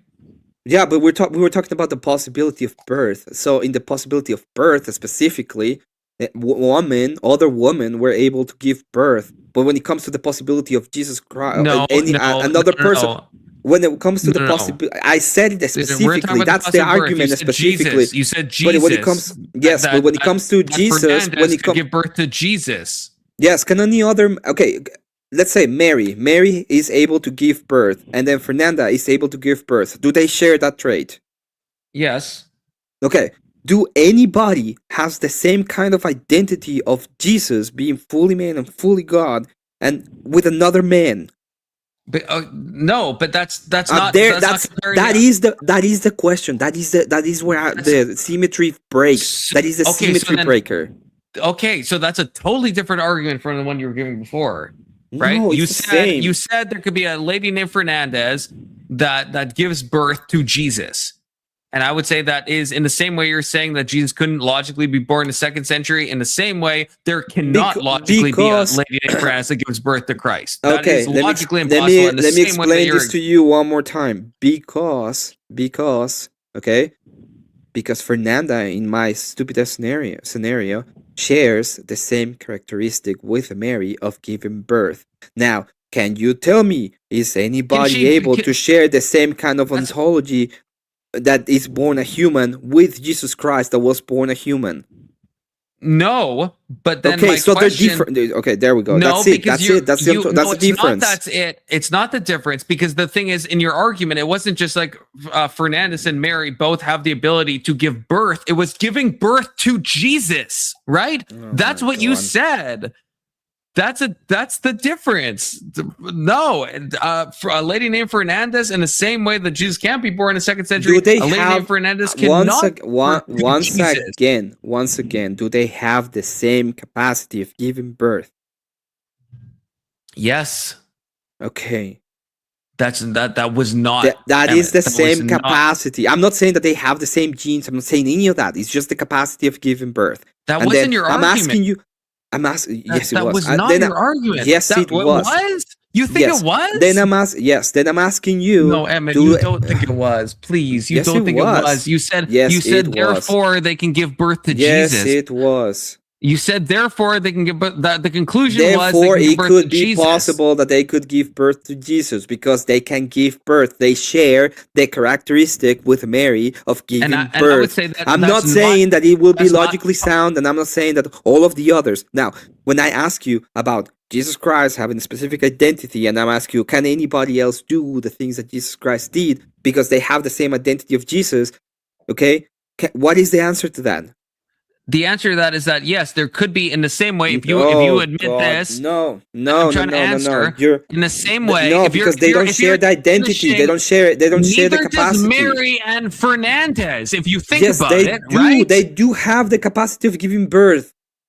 Well, that's a degree. I'm a Protestant, and that's just heretical. Oh, they That's don't just have. They don't heretical. have. Even as a Protestant, that's They heretical. don't have the So if we're capacity talking of about, giving birth. Are you gonna tell me that Mary Magdalene was They the don't only have person that capacity gave birth? to giving birth to Jesus Christ, the Son of I God. agree They don't with have that. capacity. I agree with So that. then it's not. So then in the same way that someone in the second century The can't give question birth about to the question is about incarnate Son, logic. It's that's about the also logically impossible. possible. It's about I know, logical and possibility, both of them and it's about stand what and they fall share in this together. capacity. They Do they share stand the and fall capacity? together. Do they share the capacity It of is giving birth? conceivable that yes, someone can give birth No, to someone that not is the incarnate Son conceivable. of God. Just the capacity. Just the capacity of giving birth. Do they share the capacity of giving birth? You're changing the yes or no. They can. argument. Do they share the capacity of giving birth? Like Mary and Lashandra or whatever this thing is. God Yes, the fuck, that's my premise. God! What is a name that you can actually say? La No, Shaniqua? Nishandra. Okay, Nishandra. Fucking Shaniqua? Can't you say Fernanda? Nishandra. I can't. I keep forgetting. Just say Nishandra. Can you remember that one? Oh, because I No, can't fuck remember your Sandra. That's a fucking black chicken-ass name. What's the name you can Fernandez actually is a say? fucking God, chicken you're name. There's triggering no me just woman- because it's There's black. no woman I don't named like Fernandez. That's a fucking chicken ass name. Okay. Fernanda, not Fernandez. It's a Fernanda. chicken name. That's what you name a chicken. That's not what you name a human. Okay. She was my first girlfriend. Oh, rip. Wait, did you fuck a chicken or like what's good? No. That was Got the up name in of that the girl that I. That was the A. That was the A. Guy. Whoever A is over here. I That's can't me. see the names. I forget. You're still here. Hey, Georgie. I agree with you that it would be heretical to say that I'm any other listening woman to them going at it over Mary. I need a sin. Okay, Ag and A Georgie, you guys bring us back because I feel like we're not making progress. I tried. Confluence needs a Zin. Okay. He did chime in when I was like, okay, it was I'm gonna about. say, okay. He's like, Nishandra. This is my preferred name. Okay, I'm just saying this. I'm not saying Shaniqua. I'm saying Nishandra. That's the name I want to go with. Okay, and I can hear you guys, but I can't. Blackandra. Can you say Blackandra? No, that's so racist. You can't say that. Can you say Blackandra, please? Now that you're at it, Shakira. Damn. Tank Queen.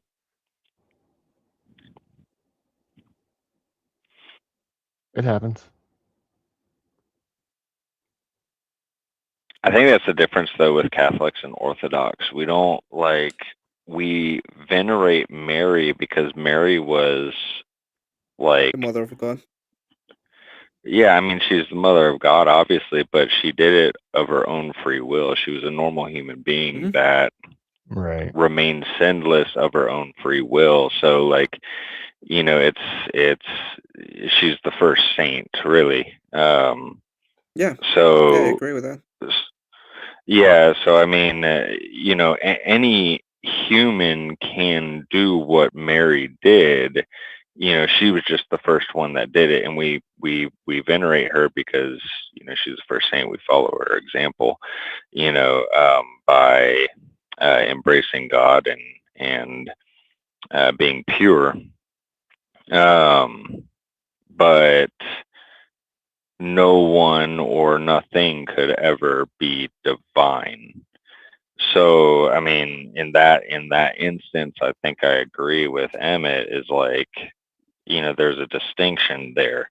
Regardless of no human could ever do what Christ did. No human can be both fully human and fully divine, but many women could be like Mary, but that at risk of being blasphemous, Lord have mercy if I am, but that's my take on it, really. Yeah, I can agree with you in that, and I think that's exactly what I'm saying. It's like, I'm not talking about whether or not is that happened, and there are other arguments for you to say that obviously the mother of Jesus Christ is Mary, and it would be completely unsound to say something else, but it would be completely logical to say that another human can do what Jesus Christ did. That would be the symmetry breaker. Even as a Protestant, I think it actually is heretical for either of you to say that someone else could have done what Mary did. I don't actually agree with that. I don't think that's true. Did you? You guys don't venerate Mary enough, apparently, and that's coming from a Protestant. Well, okay, it's so well, that comes down to like that essence energy distinction, you know, in a way. Like we yeah, you were gonna partake. explain that. What do you mean? I don't know what that means. What do you mean by that? And I've never heard this before. And code. So historically, Christians believed that we can partake. It's the concept of theosis. We partake in the energies of God, and which are completely separate than the essence of God. The essence of God are the things that are unfathomable to us, you know.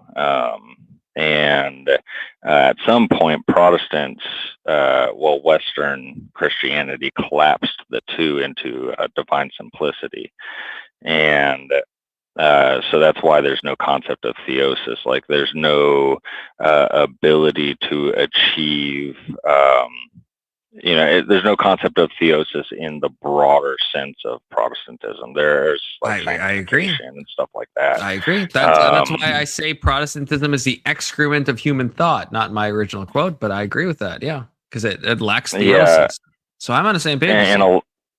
A lot of that comes from the Age of Enlightenment and the deviation from the spirituality of Christianity. You know, so when we say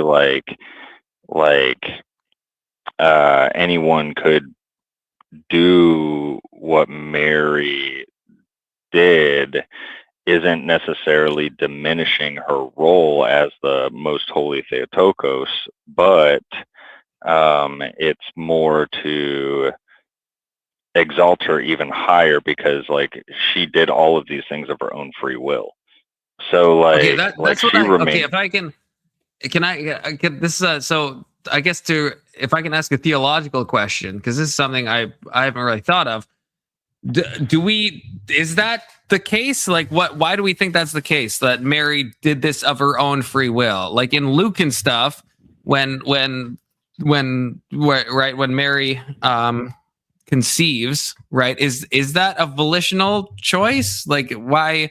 And I'm just asking. I'm not arguing. This is just me being curious, because as a Protestant, we don't talk about Mary a lot. Like, why do we think that was a free will action that Mary did? Is there something in the text? Is there something in a church council? Why do we think that was like a volitional choice? Well, historically, free will's always been just a concept of we choose to be cooperative, synergistic with God, or we choose to not be.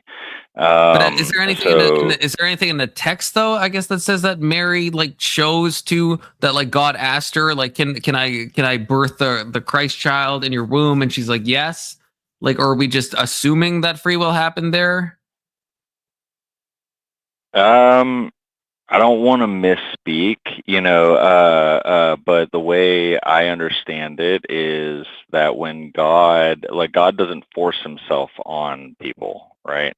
So when he approached Mary through the Holy Spirit, through the messengers, and said, you will birth Jesus Christ, and she said, I will, and that was basically it in a nutshell. So what if she said no, though? What would happen? It would be another person. But it has to be from the lineage of David. It has to follow a certain. So what would and it has to be born in Bethlehem and all this stuff. Yeah, I mean, in theory, there could have been potentially hundreds of women that Nashandra, that was also of the same David lineage, in the town of Bethlehem or something like that, But Bethlehem had think 200 people in it or something, or even less, maybe. Bethlehem was a very small town, so well, they weren't from just Bethlehem. Mary that was I'm pretty sure that they moved to Bethlehem. Yeah, I think they moved to Bethlehem as well. Yeah, but it's like a what was it, like exponential population increase, stuff like that, right? So like one person in David's time, populates what, thousands, tens of thousands of people throughout Israel, over 14 generations. So Kind of, but like, okay, kind of like from a population point of view, yes. But if we look at like the biblical texts, right, like all the names are like very auspicious, right? Like there's a lot of names we recognize. It doesn't just stop with David. It goes to like Jesus was descended from like a prostitute, right? There's like a lot of like Rahab or whatever her name is, and there's a lot of like names that it's like we recognize and we can kind of trace that like that scarlet line throughout history.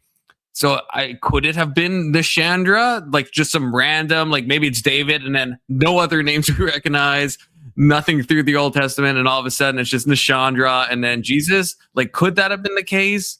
Is that like, I feel like there is like a scarlet thread that traces through the Old Testament to get to Christ.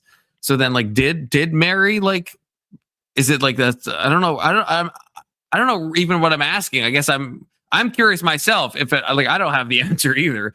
Like, could like it have about been the free will aspect? Yeah, like if Mary said no, I feel like that fucks up the whole lineage and like how it like is expressed in the Bible. Yeah, I mean, I'm not. That was really a big deal. Why would we have the Immaculate Conception question? I mean, if that was really a thing, like if we were scared of that I don't think Orthodox even believe in that, do they? It wasn't it wasn't the correct lineage. Let's just make her a prostitute, or let's I don't think her have a no. But what I don't think Orthodox even believe in the Immaculate Conception. Like the Immaculate Conception of Mary or of Jesus? Yeah. Well, yeah. The Mary. Yeah, like we don't believe in the you Immaculate believe that? Conception of Mary. No. But then that kind of is okay. Oh, I guess okay. So that's I guess less of a problem. So if I was talking to a Catholic, but we also don't. Have to be Mary because she was immaculately conceived. Yeah, but we also don't believe in original sin either. So like, Mary wasn't sinful just from being born. So like throughout her life, she, according to church history, she made conscious decisions to remain pure over her entire life. Okay, so Orthodox does believe that Mary never sinned. I never heard of that. Well, yeah, but I mean, that's kind of opening up a can of worms, because like then we have to kind of explain, like our concepts of sin and stuff like that. And I think, in that instance, I'm grossly underqualified to do that. I don't know if, if anyone else has. I mean, I'm not at all qualified, but I've heard about this. Is Mary sinless? In the Orthodox tradition, I know she is in the Catholic tradition. Well, she's considered to be sinless because first off, she's considered to be sinless. I saw this with Jay Dyer once. It's a good question for Jay, not for me. She's considered to be sinless due to the grace, and they have a little bit of questions as to how exactly happened. The way that she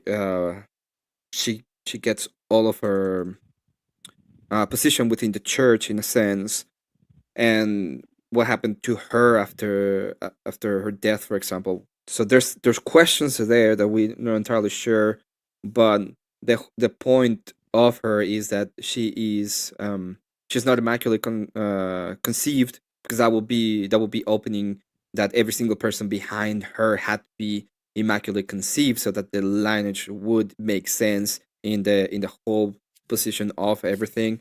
And then it would also change the idea of the Immaculate Conception of Jesus Christ, because then it wouldn't be a miracle of Jesus Christ. It would be something that had been done before on Mary. Okay, but my confusion, I guess, is like, if you don't believe in original sin, then everybody's immaculately conceived, right? We don't believe in original sin, as in we don't believe in original sin as in you are condemned for being born.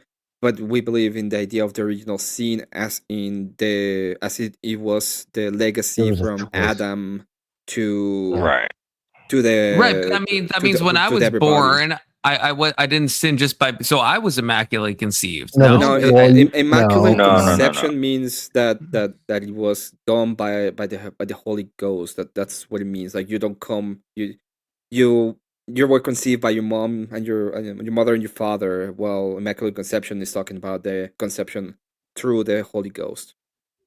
No, that's not what it means. Well, look at it like this. Like Mary was born a human being, and she could have sinned, but she chose not to. Right. But I'm saying, if we agree that Mary was immaculately conceived, in what way was I not? Because like immaculate conception, right? Not the same as the virgin birth. Immaculate conception is that Mary was born sinless. But then if we're saying Orthodox doesn't believe in original sin, then wasn't I also born sinless? And at a certain point, I chose to sin. So I'm pretty sure that has nothing to do with that. The immaculate conception that I know of, it has to do with the conception through the Holy Ghost of Jesus Christ. That's no. Like you're mixing it up, conflict. Like no, I'm not. Yeah. No, I'll bring it up. Okay, I'll bring it up. Then so Jesus was the Immaculate Conception, right? Yes. I remember it that way. I don't know. Yeah, that's what I've always. It's actually not. It's not though. Oh, wow. Okay. Confluence is kind of just. Destroy us with facts and logics, I guess. I will. The Immaculate Conception is a Catholic dogma stating that the Virgin Mary was preserved from all stain of original sin. The Immaculate Conception is not the virgin birth. Yeah, no, keep reading. To which part? To which part? Let me see. It has to do. The Immaculate Conception has to do with Mary. It's not about Jesus. We can even go to the wiki. No, we're talking about two different miraculous conceptions. There's only one immaculate. You guys are confusing immaculate conception with virgin birth. No, Catholics believe in the immaculate conception of both Mary and Christ. Right, but I'm saying immaculate conception does not mean virgin birth. It doesn't mean Holy Spirit and someone else. The immaculate conception just means you were born free of sin. That would be Jesus, while Mary chose not to sin.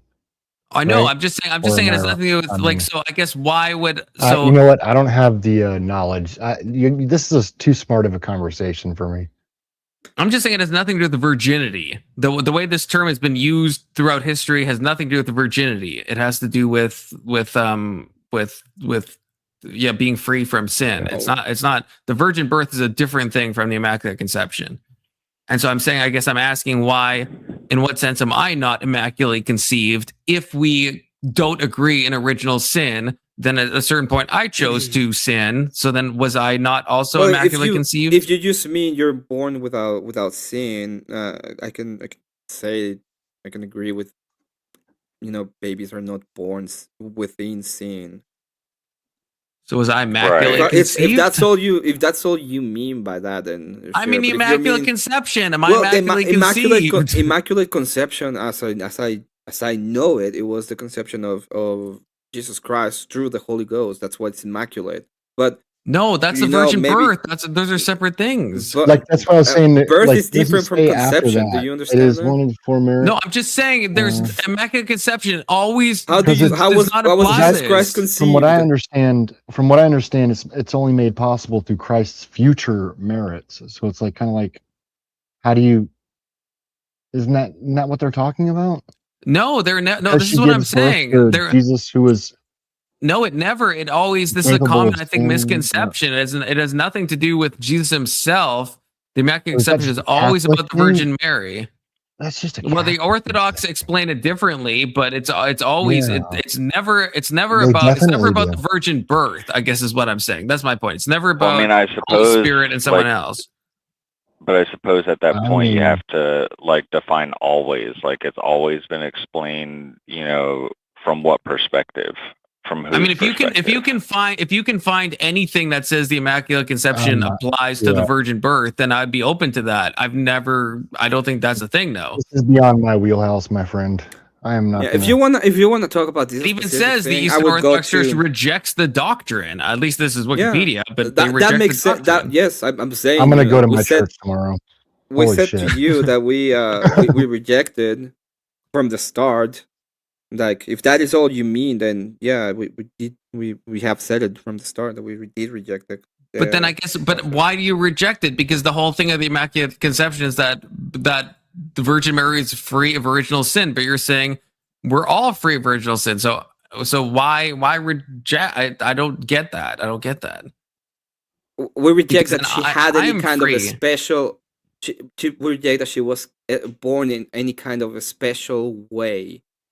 Okay, But she was born the same way I am, as in free of original sin. Yeah, and Right.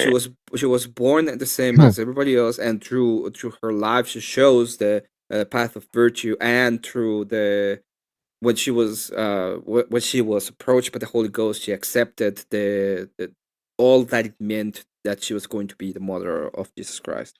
So then it kind of couldn't have been the Chandra, because the Chandra, I mean, how many, like, I don't know how old Mary was, like 14 or 16 or whatever. I don't know what they estimate, but how many like 14, 15, 16-year-olds are like free from sin?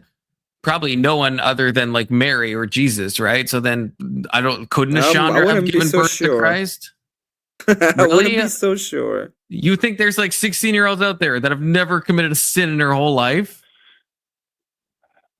Well, That seems our hard for me concept to of imagine. sin is a bit different, right? Like it Is kind it? of goes back to Isaiah. Yeah, like it kind of goes back to Isaiah. Yeah. Like, now, granted, I mean, We're like talking like pre-social media and pre-internet, bro. Like, yeah, these I kids know, stayed I at mean- home, and they kept tight ship, and the parents were Well, so strict, and we're that not kind of guilty stuff. Yeah. of And they our. never committed a sin? That's crazy, Well, Ag. That's I mean, crazy. holy shit! If your kids never went further than the land you own, I mean, what else could they get into? Never did a sin. They never like lied. They never like stole Oh, I anything. mean- They never You had know. like a lustful thought. They never like none of those things, like ever. I mean, there's That's I don't- I'm hard for not- me to I imagine. don't- I think I don't know. I'm just saying, like, you're talking thousands of years ago. I don't know their mentality. I don't know. I mean, I feel like we know like biology though. Like, Well, what I'm saying is that you can come up with all these kind of things that you believe could have happened or may have happened. Yeah. But you don't have any. Even if that's the case, you don't have any evidence. Right? well, no, What would well, be your no, evidence that she? I have a besides mountain your of evidence, to be clear. What I is have a- your I okay? have a Fine. Show me mountain of the evidence that she sinned. Before. No, I don't. No. That's not. Show not, me the you're evidence asking- that she sinned. You're You asking have a for lot of proof now. speculation. You're You're asking for asking proof. of- I'm saying I'm asking for evidence. We're saying I don't think I'm not saying Mary sinned. I'm saying she couldn't have been replaced with the Chandra, because I think if we look at the average 15-year-old throughout space and time, I don't think there's any. I think there's a mountain of evidence to say that, given our Yes, understanding of sin and biology and everything, that I really any random answered woman to would have this like sinned. 5 times, and I said that it wouldn't be possible because of how everything is set up. The whole point of what I said is that when we were talking about it, is that I was talking specifically about the biology, and that she had the capacity of having kids. Another woman had the capacity of having kids, and when No, that's fair. No, that's what I said. And then I'm talking to the three of you at once, and Ag is saying pre-social media, No. then maybe it's possible. And I'm like, I find that hard to believe that there could be like a 15-year-old out there Yeah, that has but you're never saying- sinned ever. So yes, I feel but like I'm talking to all three of you at once, kind of. Wait, you're Yeah, making an I was- argument for incredulity. Alright. Okay, your argument is from incredulity. Do you agree with that? I don't Regardless. think so. I don't believe that. I didn't think that's true. It's an incredulity argument, right? Kind of, but it's not just that. Like I'm saying, there's a mountain of evidence to say that because if you're saying Mary could be replaced with the Chandra, I'm saying there's a mountain of evidence to suggest that no, Mary was special in a way. So, and she couldn't just be replaced out with Nashandra. If we're assuming Nashandra is an average like 15, 16-year-old woman, I don't think that's possible. I mean, it's Well, I possible, think I she guess, was- but it's extremely unlaic based on what we know of like basic well, I biology would- and Just sin. as possible as somebody not sinning a couple thousand years ago, right? By the time they were like 13, 14 or whatever you're talking about. Yeah, that's just as possible. Cool. No, it's not. No, I'm saying it's not just. I'm saying Mary was specifically was specific in the fact if she didn't sin. That I'm saying that's almost a miraculous thing. I'm saying Nishandra, right? Is that's almost inconceivable that Nishandra could reach the age of 16. I don't know if I would say it's immaculate thing. immaculate. He said immaculate. Yeah, we're saying that it's miraculous. No, but immaculate or miraculous, those are different things. No. About her not sinning. You know, it is a miraculous thing. Like that's not. Yeah. Right. So I guess the question is, so I agree. Is it? I guess. Yeah. Is it? I would say it's very unlikely that Nishandra, that there's some other person at that time that at 16 also didn't sin. We're trying to explain to you that it couldn't. We don't even agree that anybody else could have done it. It has to be her for many reasons, including that it's pretty much a miracle. Well, that's what I'm asking. I'm not trying to do anything. I'm just at this point. I'm just asking about this. We're talking about the Immaculate Conception, all this stuff. Like I'm trying to figure all this shit out. No, you're good. I mean, miraculous is being misconstrued, and even with like a miracle, because something can be miraculous without being a miracle. It happens, but well, like it's not likely. Like it's not likely that the average person was going to live an entire life without sin. Like even in the Orthodox faith, like everyone sins. I mean, it's not as though like, okay, like you're born as an infant and then you just go through your entire life and just not sin, right? Like the Theotokos is special in that she didn't, right? She didn't sin, but like even our saints, like they sin, they just repent and, they work through their whole lives to achieve theosis. But it's not like we also don't believe that any of those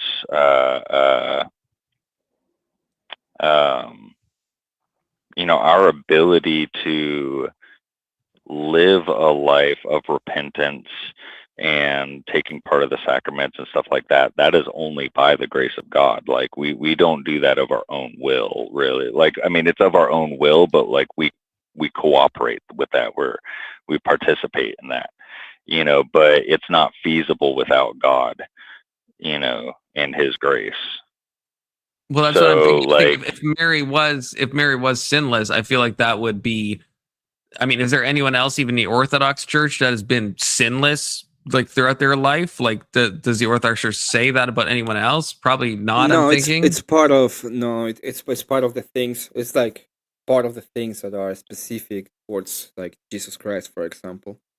So Vibe, good to see you. Does anyone on the panel know? I don't know. I'm too Protestant coded to know what's the difference between ancestral sin or original sin. I only know original sin because I'm too Protestant coded. Oh my God. I don't know what he means by ancestral sin or original sin. Ancestral sin, like, okay, so original sin would be Adam and Eve, obviously. Ancestral sin would be like, things that we know to be sins and that we shouldn't be doing, I think. Yeah, I don't know. This is what I'm talking, right? If it's just the things that we know we shouldn't be doing and we do them, I'm looking it up right now. Hold on a second. Give me just a second. Yeah. What you mean. Ancestral sin, arguing that the sin of Adam and Eve was inflicted on. Give me a minute here. Inherit. Oh my God, I got to read this shit. No, I'm not reading this shit. No, you look it up. Go ahead. Too shit coded. Yeah, I mean, it's not my point anyways. I'm just trying to look this shit up as we go. God damn, though. Okay. But I know original sin would mean Adam and Eve. Ancestral sin, apparently, that's what the Orthodox Church does believe, is ancestral sin.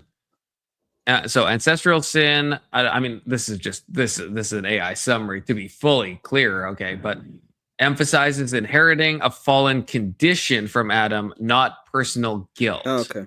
Yeah, that's what original that's what I said, sin in Augustine's formulation teaches humanity inherits Adam's guilt and corrupted nature, shifting focus to divine wrath and requiring baptism to cleanse inherited sin. Okay, yeah, that's Protestant coded. That's what I would agree with. But so ancestral sin emphasizes a condition, so death and corruption. So then am I immaculately conceived? I don't know. Kind of, I guess, in a way. Well, no. I If guess, you are actually, Protestant, no, because you believe in original sin. well, no, I do, but I'm saying like under this thing. But then I guess the question is, because it says condition and it gives an example of death. And this is a question for the two Orthodox people, I guess, is do you guys believe in the ascension of Mary? Because I know Catholics believe that, Protestants don't. Do Orthodox believe that? Do you guys think Mary never died? Dormition, specifically. We believe something like Dormition. We also believe that she's a saint, so she's in heaven. Dormition is what we all saints go through, isn't it? What all saints go through? Yeah. Where they fall asleep in the Lord, basically. Yeah. But Mary, the whole Mary, the bosom coated. But look, with Mary, like the Catholics believe she actually ascended into heaven. Like, do Orthodox believe that? I'm pretty sure that what I've heard is it's Dormition. Yeah, so we believe that she falls asleep and she is in peaceful sleep. And then it sounds like then didn't she get ancestral sin, like the condition of sin, as in like death, like she would grow old and die. Again, let's remember that she is blessed by her action towards Jesus Christ. She has blessings that are above other people. That's how we see it. Okay, so in your view, Mary did die in the sense that like her heart stopped beating. She didn't ascend, right? Because Jesus, after the resurrection, he ascends into heaven. He doesn't like die after. You guys are saying that Mary did? Her heart stopped beating. Yeah, I'm not aware of her like being carried the Mount of Olives. In the same instance where she like started shining and glowing and then was like carried into the sky, like Christ. But I'm not aware of anything like that. I think that might be Catholic, but I don't want to, say something that isn't true either about the Catholics. I know. I will say that's true about the Catholics, but I just don't know much about Orthodoxy. So I don't know. That's definitely true about Catholics, but I have no idea if Orthodox think that or not. Yeah, I mean, sin. I mean, our concept of sin is definitely it's a lot more complicated. It's not as legalistic as like Western Christianity in a way, where we're not just like paying a toll. It's more like an illness, that we carry with us all the way from Adam, and it kind of like it corrupts us. So, that's kind of the concept of theosis. We're battling that repercussion, every day of our lives, in hopes that we can, enlighten the noose, and then gain unity with God. But like it starts to get pretty complicated and getting into the weeds. There's a lot of good books about it, but like that's usually like why I recommend like questions like that. Like usually it's better to just talk to a priest. Don't tell me to talk to a priest, please. No. Yes, they're better to go to a priest. You gotta do it. Confluence. Every time you bring a scripture, what I'm gonna do, right? That's why I'm not bringing a scripture, okay? Okay. First of all, I was not the one. But did you see that? Did you see that it was pretty damned if you do, damned if you don't? And I was trying to give the context. By the way, you suck. You should have read 17 when it gives the context of who they're talking about, but I'm not gonna go into that.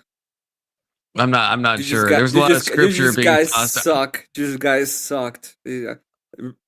You guys even suck at reading. You had to read from 14 to 26, and you couldn't even do it. Couldn't even get through it. I don't know. Look, I don't know. I don't Couldn't know what time even you get through left. it. Section 230 was. We read like I don't know. Probably like you read 20 14 different and like verses. You read I don't 14, know. 15, and 16. That's what you read. Maybe and you had to read I read 17 when he gives you the examples. Okay. Well, I don't Just know. saying. No one. I don't know if anyone. People were putting stuff in the chat. I was reading it as we went through like a ton of different Bible verses. Okay, so it wasn't intentional. If I missed something. No, you went to 3 and you stopped and you were like doing again an argument of incredulity. Can you believe No. that is no, the I only did not. kind of a No, that's I swear that's you not wanna go true. through? What do you want There's to bet? no What do you want to bet, Confluence? that you I only read started to 3? read something and then I like and I was like, oh, this doesn't support my argument, so I'm not gonna read it. No, what do you want to bet that you only read 3 verses in total after I left? What do you want to bet? Oh, I would bet any amount of money. How much? Like literally anything. Like anything, like any amount that you feel comfortable wagering that I only read 3 verses. Yeah, any amount of money. After I left. Me and Section 230, we're going at it for ages, and there was a lot more than 3 verses. You streamed like 10 more minutes, dude. No. Yes. Well, then if you want to bet, then that's why I said I'll take any bet if you want to. Oh my god! But I don't want to take your money, Evan. I don't want to take your money. I do in one sense, because I don't want your money. That's the. I know how broke you are, dude. I mean, how about I know how broke you are. We both know how broke each other are. Okay, so so we probably can't really bet much if you think about it. I'm doing Warhammer, okay? I'm rich right now. I'm rich. We could bet maybe like $5. That's something we could both comfortably probably bet. Okay. Screw you. Screw you. We're on the same page. I know, screw me too. Yeah, screw both of us. Okay. God damn. I feel like this is a good point to end. Tomorrow, okay, both of you actually, hey Georgie, I don't think you've ever joined me before, so special shout outs to you, okay? Unless you have and I'm forgetting, which I hope not. I have not. Okay, but abortion talk tomorrow. I'm just saying, I know you have your karaoke thing, Emmett, but I don't know how long it goes. There will be an abortion stream probably tomorrow. Till 3 a.m. So I'm not gonna be here tomorrow. I don't want to be here either way. I don't want to have a talk about just abortion. But you and me, no, Emmett, you and me fully. Well, that's one issue that we fully agree on. Like we actually fully agree. It's so refreshing. You're gonna find a way to trigger me into agreeing with somebody that I don't agree with. I have a feeling that's an easy one. You know, that's a hard no for me, man. Yeah, but you know what? Sometimes atheists join and they're like pro-abortion, and it's our duty as Christians. You know, even though I'm a Protestant, I understand that, but you know, it's our duty to hopefully dissuade people from that path. Okay. Yeah, you're not going to be a Protestant for long, though. Look, I'm totally fine with being. I think I'm in some ways I am more Orthodox coded. I'm not going to lie to you. Okay, I'm all about those icons, for example. So there's a few things. Yeah, I mean, the way I've always heard it is like if you agree with like 95% of the theology, then like the remaining 5 you just have to learn and kind of get over. I mean, like I don't want to like try to twist your arm or anything, but it does seem like you do agree with a lot of the Orthodox theology. So I do. Yeah, I do. I know yesterday you were mentioning, there's a couple points that you were kind of struggling with, I guess. But yesterday was a shit show. That showed me how out of my depth I am. The Jay Dyer thing with there's the early church stuff is not something I know a lot about. Like all those different councils and stuff. I know like a couple councils, but yeah. That was way too. That was a big soda suggestion, and I was just like out of my fucking depth. Okay, as a Protestant, we don't study the early church too often. Okay, I could talk a lot about like John Calvin and like Martin Luther and stuff, but well, that's where I came from. I came from Lutheran, and I'm actually, a couple months away. I'm going to be, me and my kids were all going to be baptized in the Orthodox Church. So, but yeah, that was me. I grew up. We didn't learn anything about church history. Like after Acts, it's like it was a black hole until Martin Luther came around and saved the day. yeah, unfortunately, that is the tendency. And I wasn't grown up I wasn't raised this way, but my main theology was I was a Calvinist, and so a lot of my stuff is kind of similar time period, just like the reformers and everything beyond that. And a lot of the early councils I know like a little bit, but not a lot. And Jay Dyer yesterday, when I was trying to respond to it, he was just like spitting a bunch of stuff. And I'm like, I don't fucking know any of this stuff. Like, this is so out of my wheelhouse. So Jay Dyer, I listen to him sometimes, and I'm like, please, Mr. Dyer, don't kill me. I was surprised. I wasn't expecting, because I saw him in political stuff, and I was like, oh, I don't think he's like that good politically, in my opinion. But then I saw him on this one about theology, and he was that is definitely his specialty, I guess, because he just was like rattling just stuff off the dome, and I was impressed. So yeah, it was cool. He's awesome to listen to. A lot of the questions you had tonight, like go through a few of his videos, and he goes really in depth with it and explains it really well. Yeah, I should. And I also want to say I don't disagree with him politically. I just don't know his political debates. I don't think he's that strong in debating some aspects of politics, even though I think me and him probably do agree politically. But he gets very annoyed kind of quickly, and if you annoy him because he thinks you're way too stupid, he will just call you stupid. And that's kind of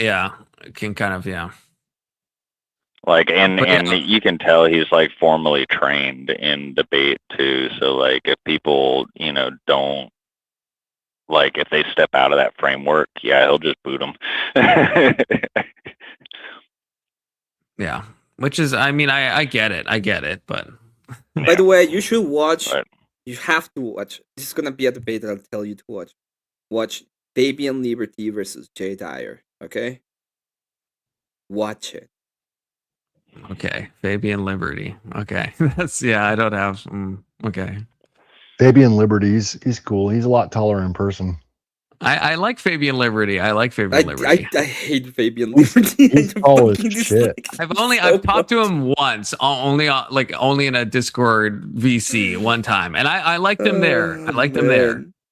But I don't know. I want to debate him so theology fucking bad. stuff. Yeah, I'm not sure how that would go. I'm not sure. Yeah, me cracking up, man. He's not. He doesn't debate theology. To him. He doesn't debate theology. Wait, what was him and Jay Dyer talking about?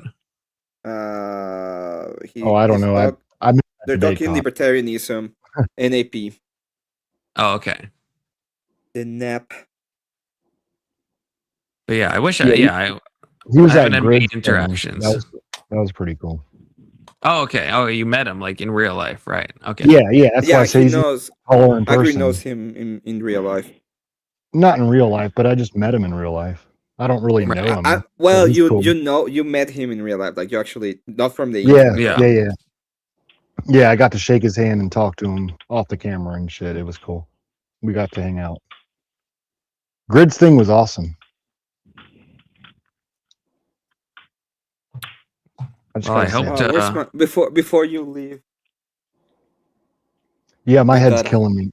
I'm gonna get off. You guys can chat it out. Thanks for having me, man. We're all peacing out, so yeah, dude. God bless it. Adios. Yeah, I'm sorry. And with his Warhammer figurines. That is pretty cool. Looking pretty good. I made this while we were talking. It's pretty fucking awesome, dude. I'm gonna add a cross. I'm gonna add a red cross on these little guys. Name Like one the of them Crusader Agrilopolis. Make it all Sure. epic and shit. They all are epic, and I'm not. They No, are, yeah. I'm not. If you if you want to name it, it's gonna be $5. I'll send you $5. Yeah, it's fine. You're gonna Okay, be take like, care. man, I remember. Dude, And to my, I think I literally, I think I have either 0 or 1 person watching. So I guess to that All right, one John. person, if you're out there tomorrow, abortion, It might be okay, me. and yeah, probably one of us. Let's be honest. Grillopolis, a Georgie first timer to show up here. You're welcome back at any time. Obviously, both of you, Grillopolis and Emmett, you're welcome back at any time. And yeah, take All right. care. God bless. Peace out. Yeah, good God shot. bless you.